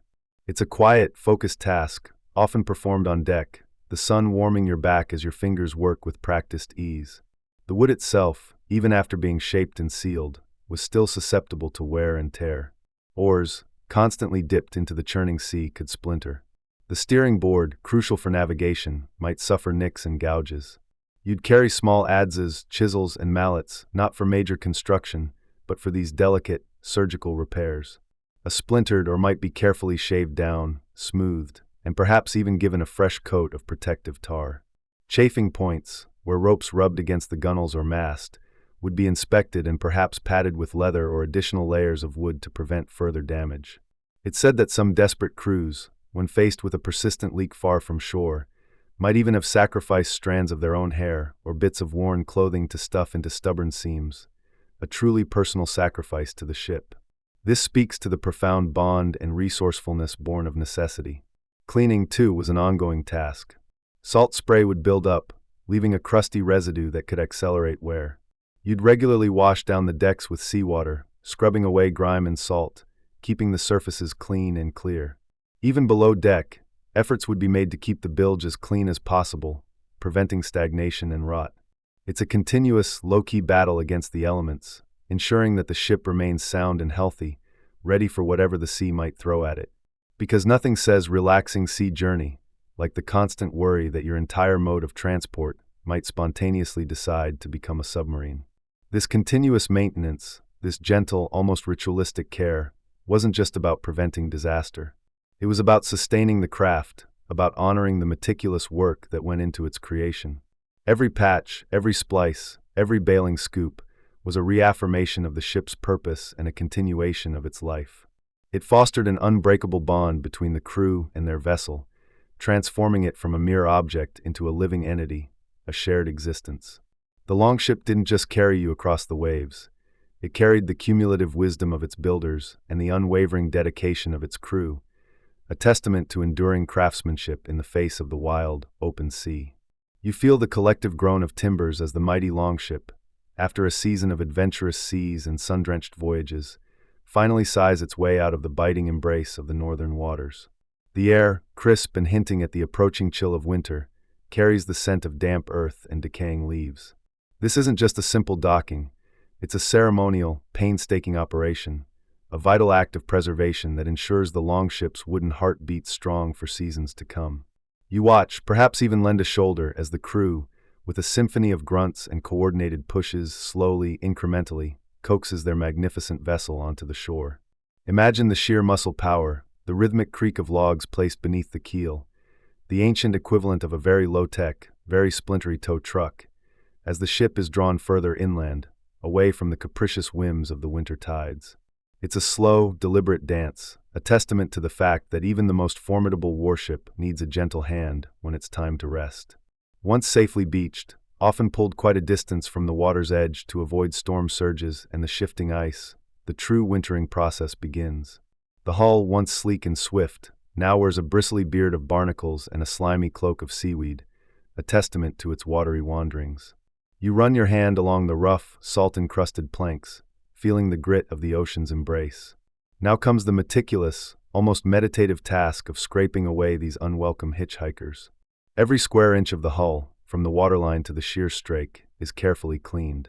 Specialized scrapers, probably made of sharpened iron or bone, are wielded with precision, removing every last trace of marine growth. This isn't just for aesthetics. These organisms can trap moisture against the wood, promoting rot. The longship, you see, is like a pampered pet that needs a thorough bath after a muddy adventure. As the scraping progresses, the air fills with the subtle tang of drying wood and salt. Then comes the scrubbing, often with stiff brushes and fresh water, washing away the accumulated salt and grime. This is crucial, as salt can draw moisture into the wood, accelerating decay. You might even use a coarse sand or ash as an abrasive, patiently working it into the grain, ensuring a truly clean surface.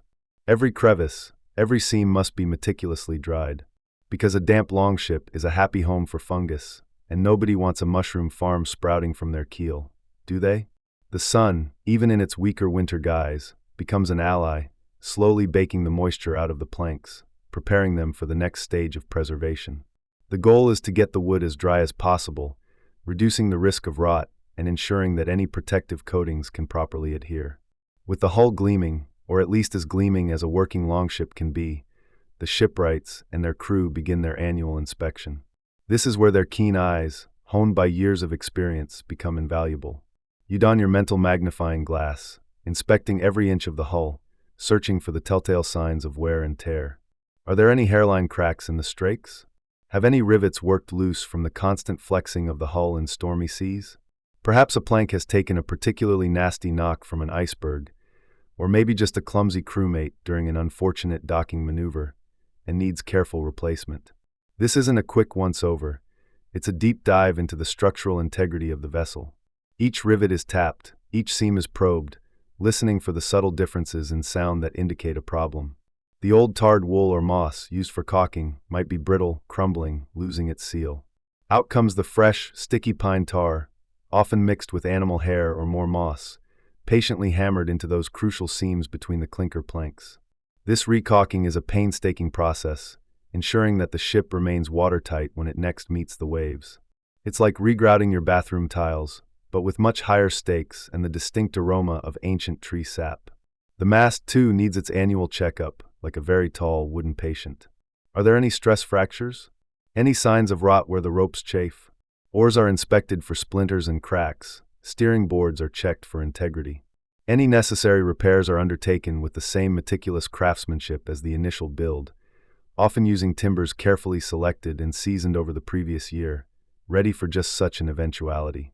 Once cleaned and repaired, the longship isn't just left out like a forgotten garden gnome, exposed to the elements. This is where the wisdom of generations truly shines. Often a rudimentary but effective shed would be built around it, a sort of wooden tent, providing shade from the winter sun. Yes, sun can damage wood even in winter, causing it to dry too quickly and crack, and protection from driving snow and freezing rain. In some cases, more substantial structures, known as nosts, were used. These weren't just glorified sheds. They were often substantial timber boathouses, sometimes even dug into the ground, providing stable, controlled environments for the ship's winter slumber. This is a mainstream historical fact. These nosts were crucial infrastructure for Viking maritime power, allowing them to preserve their valuable vessels. Inside these nosts, the air would be cooler, drier, and more consistent, protecting the wood from the harsh freeze-thaw cycles that can wreak havoc on timber. It's the ultimate climate-controlled garage for your prized wooden possession. But it's not just about keeping the elements out, it's also about letting the air in. Good ventilation is crucial to prevent condensation and the dreaded longship sweat that leads to rot. Imagine the ship breathing, slowly, deeply, as the winter passes. A generous slathering of animal fat, perhaps mixed with pine tar or other natural resins, is lovingly applied to the exposed wood. This isn't just for shine, it's a deep conditioner for wood, keeping it supple, nourishing the fibers, and making it more resistant to the elements. This process also helps to seal the wood further, preventing moisture ingress and protecting it from insect infestation. Some sagas even hint at the use of specific herbs or strong-smelling concoctions to deter rodents, because a longship full of hungry mice is less a fearsome dragon and more a giant, floating cheese grater. This quirky tidbit highlights the pragmatic ingenuity of the Vikings in protecting their most valuable asset. The meticulousness of this wintering process underscores a profound understanding of wood as a living material. The wood of the longship, though felled, is still very much alive in its interaction with the environment. It expands, contracts, breathes with the seasons, and reacts to changes in temperature and humidity. Neglect it, and the mighty oak might warp into a sad banana, the rivets might loosen, and the once proud clinker planks might decide to go their separate ways, leaving you with a vessel that looks like it's trying to do the splits. This careful maintenance is a preventative measure, an investment in future journeys. Historians still argue whether the practice of sinking ships in shallow water for preservation, was a common annual wintering technique or reserved for longer-term storage of less-used vessels, but for active ships, the dry, sheltered nost or well-covered beaching was generally preferred. The aim was always to minimize the stress on the wood, allowing it to rest and rejuvenate. This meticulous wintering isn't just a seasonal chore, it's a testament to the Vikings' deep understanding of their craft, a quiet promise to the wood that it will be cared for, cherished, and ready for its next grand adventure. Because when the ice finally breaks and the first signs of spring appear, these Vikings aren't going to spend weeks patching up a derelict vessel. They want to be ready to sail, to explore, to engage in cultural exchange at a moment's notice. The Longship, nestled in its winter cocoon, is more than just a boat. It's a vital member of the community, a silent partner in their endeavors. Its preservation is paramount, a reflection of their foresight and their profound respect for the masterful craftsmanship that brought it into being. As the days shorten and the snow begins to fall, you can almost hear the Longship, tucked away safely, dreaming of the open sea, patiently awaiting the sun's return. You drift now gently like a longship on a calm sea, away from the immediate concerns of wintering and into the vast, timeless ocean of legacy. The scent of ancient wood, perhaps a hint of tar, still lingers in the air around you, a comforting presence as you contemplate the ripples these magnificent vessels sent through the very fabric of maritime history. It's not just about a ship, you see. It's about an idea, a philosophy of craftsmanship that, much like a perfectly shaped keel, provided an enduring backbone for centuries of naval innovation. Think of it. The Viking Longship, born of patient hands and the whisper of the forest, wasn't just a fleeting marvel. Oh no, it was a profound declaration of intent, a blueprint for future voyagers, a silent teacher to every shipwright who followed.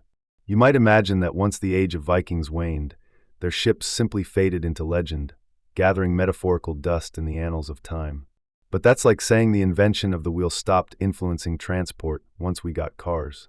The echoes of the Longship's design, its very soul, reverberated far beyond the fjords and frozen seas of Scandinavia. Consider the clinker construction method, that ingenious overlapping of planks you've come to understand so intimately. This wasn't just a quaint regional technique, it was a revolution. Before the Vikings, much of the shipbuilding in the Mediterranean and parts of Europe relied on mortise and tenon joints, where planks were fitted edge to edge, creating a rigid, almost box-like hull. Effective for calm waters, perhaps, but imagine that rigid structure trying to dance with the tumultuous waves of the North Atlantic. It's like trying to do the cha-cha in a suit of armor. Technically possible, but definitely not graceful, and probably prone to snapping. The clinker build, with its inherent flexibility, was the answer. Each overlapping plank could slightly flex and move, distributing stress across the entire hull, allowing the ship to breathe with the ocean, rather than fight against it. It was the maritime equivalent of a suspension bridge versus a solid concrete slab. And this wasn't just a Viking secret that died with them. Oh no! This mainstream historical fact is perhaps one of the most profound. The clinker method became the dominant shipbuilding technique across northern Europe for centuries, directly influencing the design of vessels like the Hanseatic cog, the workhorse of medieval trade. You can almost hear the ghost of a Viking shipwright whispering, "You're welcome," as those sturdy cogs plied their trade routes, their hulls flexing with every swell, a silent testament to the wisdom of their Nordic forebears. They didn't have CAD software back then, but they had something arguably better, an intuitive understanding of wood, water, and wave. It makes you wonder if modern engineers ever just sit and feel the wood, you know? Probably not. Too many spreadsheets. The Longship's influence wasn't just in the planks, though. It was in the very philosophy of the vessel. The shallow draft, allowing them to navigate both open ocean and shallow rivers, was a game changer. Imagine pulling up to a bustling riverside market in your sleek, dragon-headed vessel, ready to trade, or, just politely inquire about their gold reserves. The versatility was astounding. This wasn't a ship that needed deep harbors or complex port infrastructure. It could go almost anywhere. And this adaptability, this freedom of movement, became a desirable trait for many who sought to explore, trade, or, yes, even conquer. Then there's the sheer psychological impact. The sight of a longship, with its high prow often adorned with a carved dragon or serpent, was an image seared into the collective consciousness of medieval Europe. It was a symbol of power, speed, and an almost mythical connection to the sea. You can almost feel the chill in the air, even now, when you imagine that silhouette against a dawn sky, oars flashing. It wasn't just a boat, it was a statement. And this aesthetic, this idea of a ship having a distinct, often fearsome, personality, continued to influence naval design and heraldry for centuries. Think of the elaborate figureheads on later sailing ships, a direct descendant of that Viking desire to imbue their vessels with spirit and symbolism. It's almost like they were the original brand managers, making sure their product had an unforgettable logo. We're the guys with the dragon boat. Remember us. Now, for a slightly quirky or fringe tidbit. While the dragon heads are iconic, some longships actually had removable ones. They weren't always permanently affixed. In fact, sagas sometimes describe the dragon heads being removed when approaching friendly shores, out of respect, as they were believed to be fierce and potentially offensive to local land spirits. Imagine the scene. You're sailing home after a long, successful voyage, and the captain shouts, "All right, lads, time to de-dragon the boat. Don't want to upset Aunt Hilda's prize-winning cabbages." It's a small detail, but it speaks volumes about the pragmatic yet deeply superstitious nature of the Viking seafarers. They built these incredible machines, but they still had a healthy respect for the unseen forces of the world. Or maybe they just wanted to avoid paying extra for oversized cargo at the dock. You never know. The longship's legacy also lies in its role as an enabler of exploration. Without these vessels, capable of crossing vast stretches of open ocean, the Vikings would never have reached North America, established settlements in Greenland and Iceland, or navigated the rivers of Eastern Europe all the way to Byzantium. They pushed the boundaries of the known world, not just with their courage, but with the unparalleled technology of their ships.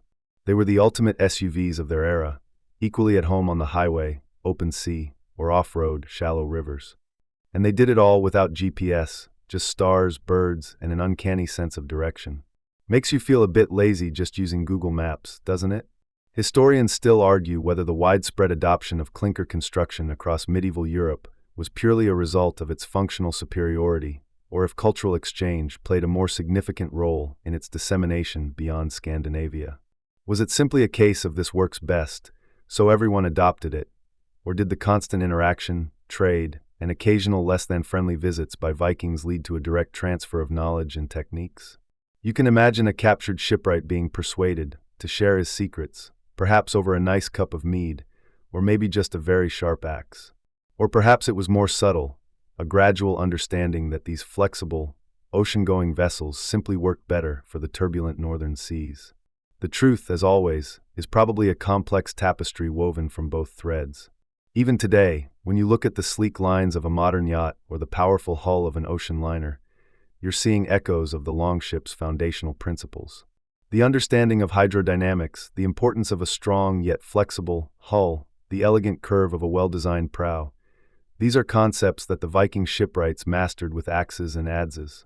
They understood intuitively what modern engineers calculate with supercomputers. They built ships that were extensions of the sea itself, and that philosophy, that deep respect for the elements, continues to inform naval architecture. You might not see overlapping planks on a container ship, but the spirit of resilience and adaptability, the ability to tame the wild ocean, that's still there. So, as you feel the gentle rocking of your own inner vessel, remember the longship. Remember its patient creation, its purposeful design, and its enduring influence. It wasn't just a chapter in history, it was a whole library, inspiring countless voyages, shaping trade routes, and fundamentally altering the course of human exploration. It reminds you that true craftsmanship, born of understanding and respect for materials, transcends time. It whispers that even the grandest ventures begin with a single, carefully chosen tree, and that the greatest legacies are often built one meticulous plank at a time. The longship, in its profound silence, continues to sail through the ages, a testament to human ingenuity and the timeless allure of the open sea. You've journeyed with us through the patient whisper of the forest, felt the imagined bite of the adze, and heard the rhythmic tap of hammer on rivet. You've seen the longship emerge, plank by plank, from a mere dream to a formidable reality, a testament to human ingenuity and the quiet power of craftsmanship. But now, as the last rays of the sun dip below the horizon, and the gentle rocking of your bed mimics the sway of the sea, we turn our gaze from the wood and iron to the very heart that beats within the vessel, the soul of the ship and the profound, almost mystical bond it shares with its crew. Imagine yourself now, no longer an observer, but one of the hardy souls who would call this magnificent creation home. You step aboard, your boots finding purchase on the worn planks, smoothed by countless footsteps and the caress of salty spray. This isn't just a mode of transport, it's a living, breathing extension of your very being. From the moment you join the crew, you begin a silent, intimate conversation with the vessel. You learn its quirks, its preferred way of meeting a wave, the particular creak of a certain timber in a rising gale. It's like learning the unique language of a new giant pet, one that, thankfully, doesn't shed quite as much, though it does occasionally drip seawater. This longship, isn't merely a collection of planks and rivets. It is your shelter against the biting winds, your raft in the furious storm, your swift steed across the boundless ocean. It's where you eat your dried fish and hardtack, where you try to snatch a few hours of sleep huddled against your comrades, and where you share stories under a sky so vast it makes your problems feel delightfully tiny. You learn to interpret every groan of its timbers, every shudder as it cuts through the waves. That deep, resonant thrumming beneath your feet, that's the keel, the very backbone you watched being carved, singing its song of strength. And that high-pitched whine from the mast? Just the rigging, perhaps, complaining about the wind picking up, like an old man grumbling about the draft. You get to know its moods better than you know your own family sometimes, because your life, quite literally, depends on its steady heart. The ongoing care we touched upon earlier, the constant vigilance and gentle repairs, isn't just a chore, it's an act of devotion. When you spend your days bailing out a little water that's found its way past the caulking, or tightening a loose peg, you're not just maintaining a machine. You're nurturing a partner. You're saying, "Thank you for carrying me, for protecting me." It's a silent pact. The ship provides safety and passage, and in return, you ensure its continued health and vitality. It's a relationship built on mutual reliance, a quiet understanding forged in the crucible of shared voyages. And the Vikings, with their vivid imagination and deep connection to the natural world, understood this bond on a profound level. They didn't just name their ships, they imbued them with spirit. Think of the magnificent dragon heads that often adorn the prows, not just intimidating symbols for their enemies, but guardians for the ship itself, warding off sea monsters and ill fortune. Ships bore names like Sea Stallion, Wave Horse, Long Serpent, or Raven of the Wind. These weren't mere monikers, they were evocations of the vessel's character, its speed, its prowess, its very essence. There's even a quirky tidbit from some Norse sagas that suggests the keel itself was considered the soul of the ship, the first part laid down and the last to surrender to the sea. It was the very core, the spiritual anchor, around which the rest of the ship grew. The crew's skill, their very courage, became an extension of the ship. When you were rowing, your muscles straining in unison with your fellow oarsmen, you weren't just propelling a vessel, you were becoming the vessel. Your strength flowed into its speed, your vigilance into its safety. You learned to work as one with the ship, anticipating its movements, feeling the subtle shifts in the wind and waves through its timbers. It's a symbiotic dance, a fluid partnership where the lines between man and wood blur. You could say the ship was the ultimate team-building exercise, only instead of trust falls, you had actual falls into very cold water. Consider the sheer scale of Viking expeditions. These masterful longships enabled them to traverse vast oceans, reaching lands as far west as North America and as far east as the Middle East, fundamentally reshaping medieval European history and trade routes. This mainstream historical fact underscores just how crucial the ship was, not just as a vessel, but as a catalyst for an entire civilization's expansion. But how did they navigate such immense distances? Historians still debate the precise methods of deep-sea navigation employed by the Vikings, particularly whether they consistently used sun compasses, stellar navigation, or perhaps even a legendary sunstone for overcast days. What is clear is that their success depended not just on the ship's design, but on the crew's innate understanding of the sea, the sky, and their vessel's capabilities. Picture a storm, a true tempest, where the waves tower over the mast and the wind howls like a banshee. You are drenched, cold, and exhausted, but you don't panic. Why? Because you trust the ship. You feel its flexible strength, its ability to ride the waves rather than fight them, a testament to that ingenious clinker construction. Every time the longship successfully weathers a gale, every time it brings you safely to a new shore, the bond deepens. It's a shared triumph, a silent cheer between man and vessel. And when you finally drop anchor in a calm fjord, the feeling of relief and gratitude washing over you is profound. You pat the gunwale, perhaps, a silent thanks to your steadfast companion. It's the only one who truly understands the terror you just faced and emerged from, without judgment or unsolicited advice. This shared existence also fostered an incredibly tight-knit community among the crew. Living in such close quarters, sharing every meal, every hardship, every moment of exhilaration, welded them into a cohesive unit. The ship wasn't just their home, it was the home, the floating village that carried their hopes and dreams across the water. The chief, the oarsman, the lookout, each played a vital role, not just for themselves, but for the ship and for each other. The ship bound them together, physically enclosing them within its sturdy hull, and spiritually uniting them in their common purpose. As the last echoes of the shipwright's hammer fade from your mind, replaced by the gentle hush of the night, allow yourself to feel this profound connection. This isn't just a story of wood and iron, it's a story of soul and spirit, of the enduring bond between humanity and the tools it creates, especially when those tools are brought to life by patient hands and a deep understanding of nature's gifts. The Viking Longship was more than a vessel.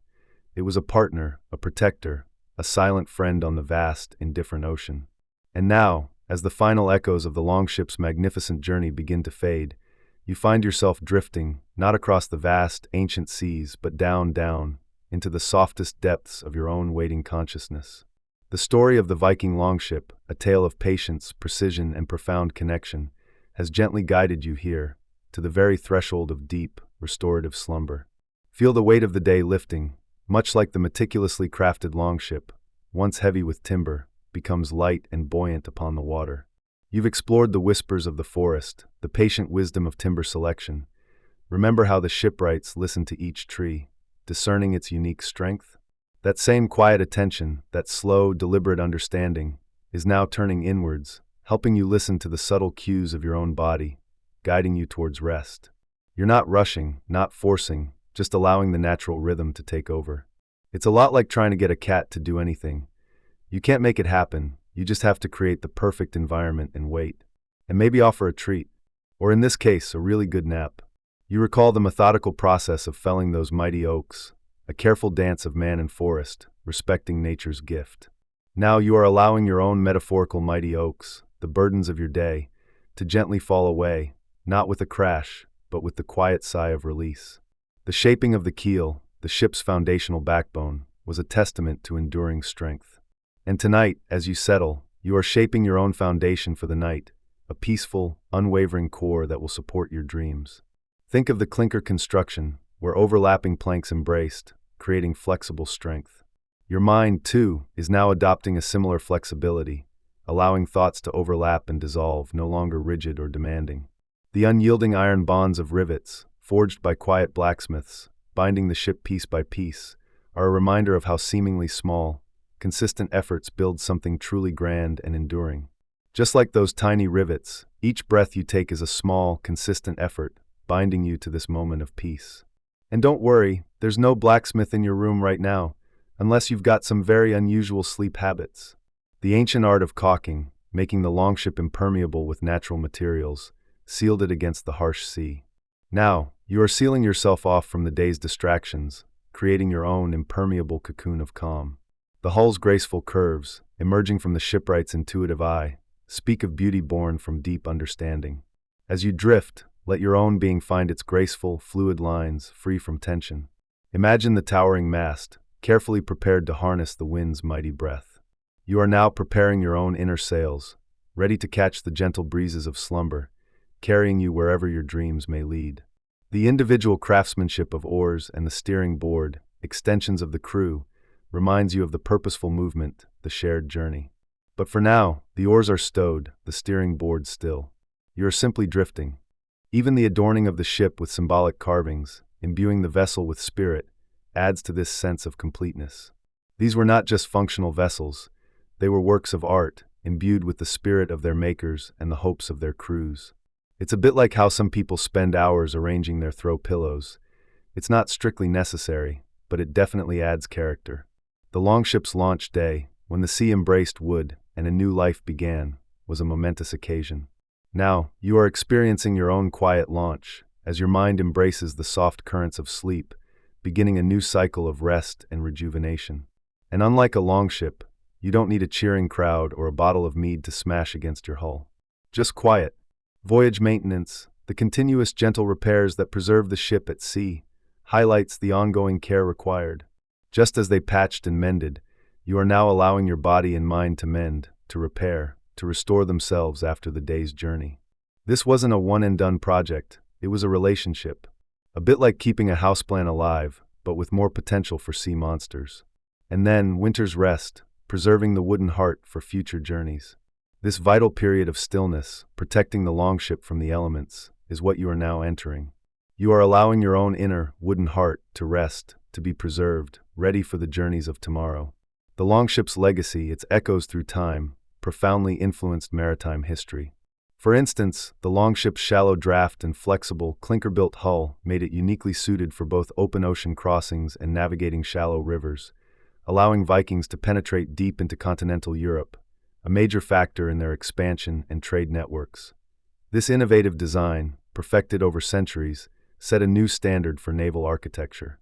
And speaking of their enduring nature, some theories suggest that certain types of Viking ships might have carried small, collapsible tents for overnight stays on land, or even for some semblance of privacy on deck.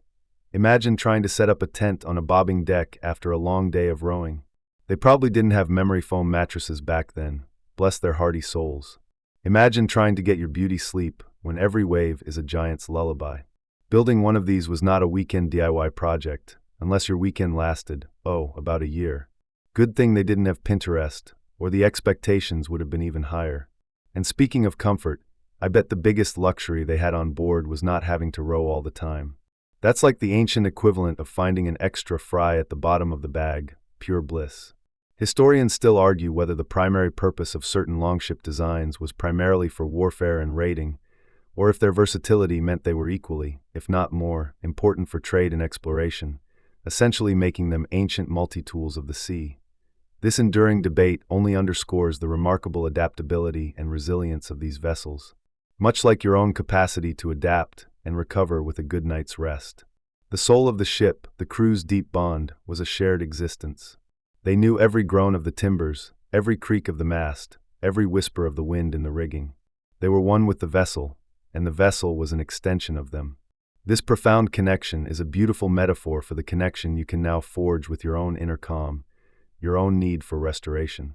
The longship, having served its purpose in our story, now sails away into the horizon of your mind, leaving behind only peace. Feel the gentle rocking, not of a ship on the waves, but of your own breathing, a steady rhythmic cadence. The distant murmur of the ocean, or perhaps the quiet rustle of leaves outside your window, blends into a soft, indistinct hum. The cool, clean air fills your lungs, and as you exhale, you release any lingering tension, any stray thought that tries to cling. Let them float away, like tiny wooden splinters on a vast, calm sea. The patient craftsmanship required to build and maintain a Viking longship, piece by painstaking piece, over months and years, mirrors the patience you now offer yourself. This isn't a race, it's a gentle descent. Each plank laid, each rivet hammered, each seam sealed, was an act of deliberate, focused calm. And now, as you lie here, you are performing your own act of deliberate calm, allowing your body to soften, your muscles to relax, your mind to quiet. The strength of the longship came from its flexibility, its ability to yield to the waves, rather than resist them. And your strength tonight comes from your willingness to yield to sleep, to let go, to simply be. The longship has sailed its course in our story tonight. Its purpose, now fulfilled, is to leave you with the deep, enduring calm of its ancient craft. Imagine the scent of aged wood, of pine tar and sea salt, now replaced by the comforting scent of your own pillow, your own clean sheets. The sounds of distant gulls, or the soft lapping of water against a hull, transform into the gentle whisper of your own breath, deep and even. You are safe. You are still. You are completely supported. The journey of the longship, from forest to sea, from dream to reality, has now brought you to this moment of perfect stillness. There is nothing left to do, nowhere left to go, but deeper into the quiet embrace of the night. The echoes of patient hands, of ancient wisdom, of enduring craft, are now a soft, gentle lullaby, carrying you on currents of peace. Let your eyelids feel heavy, so heavy, as if weighted by the very peace of centuries of slumber. Your breath deepens, slowing down, each inhale a fresh wave of calm, each exhale a release of everything that no longer serves you in this moment. Feel yourself sinking, just a little, into the mattress beneath you, fully supported, fully at ease. The longship, magnificent in its silent strength, has brought you to this tranquil harbor. Its work is done, and now so is yours. There is only rest. Only peace. Drifting deeper, softer, into the calm of sleep.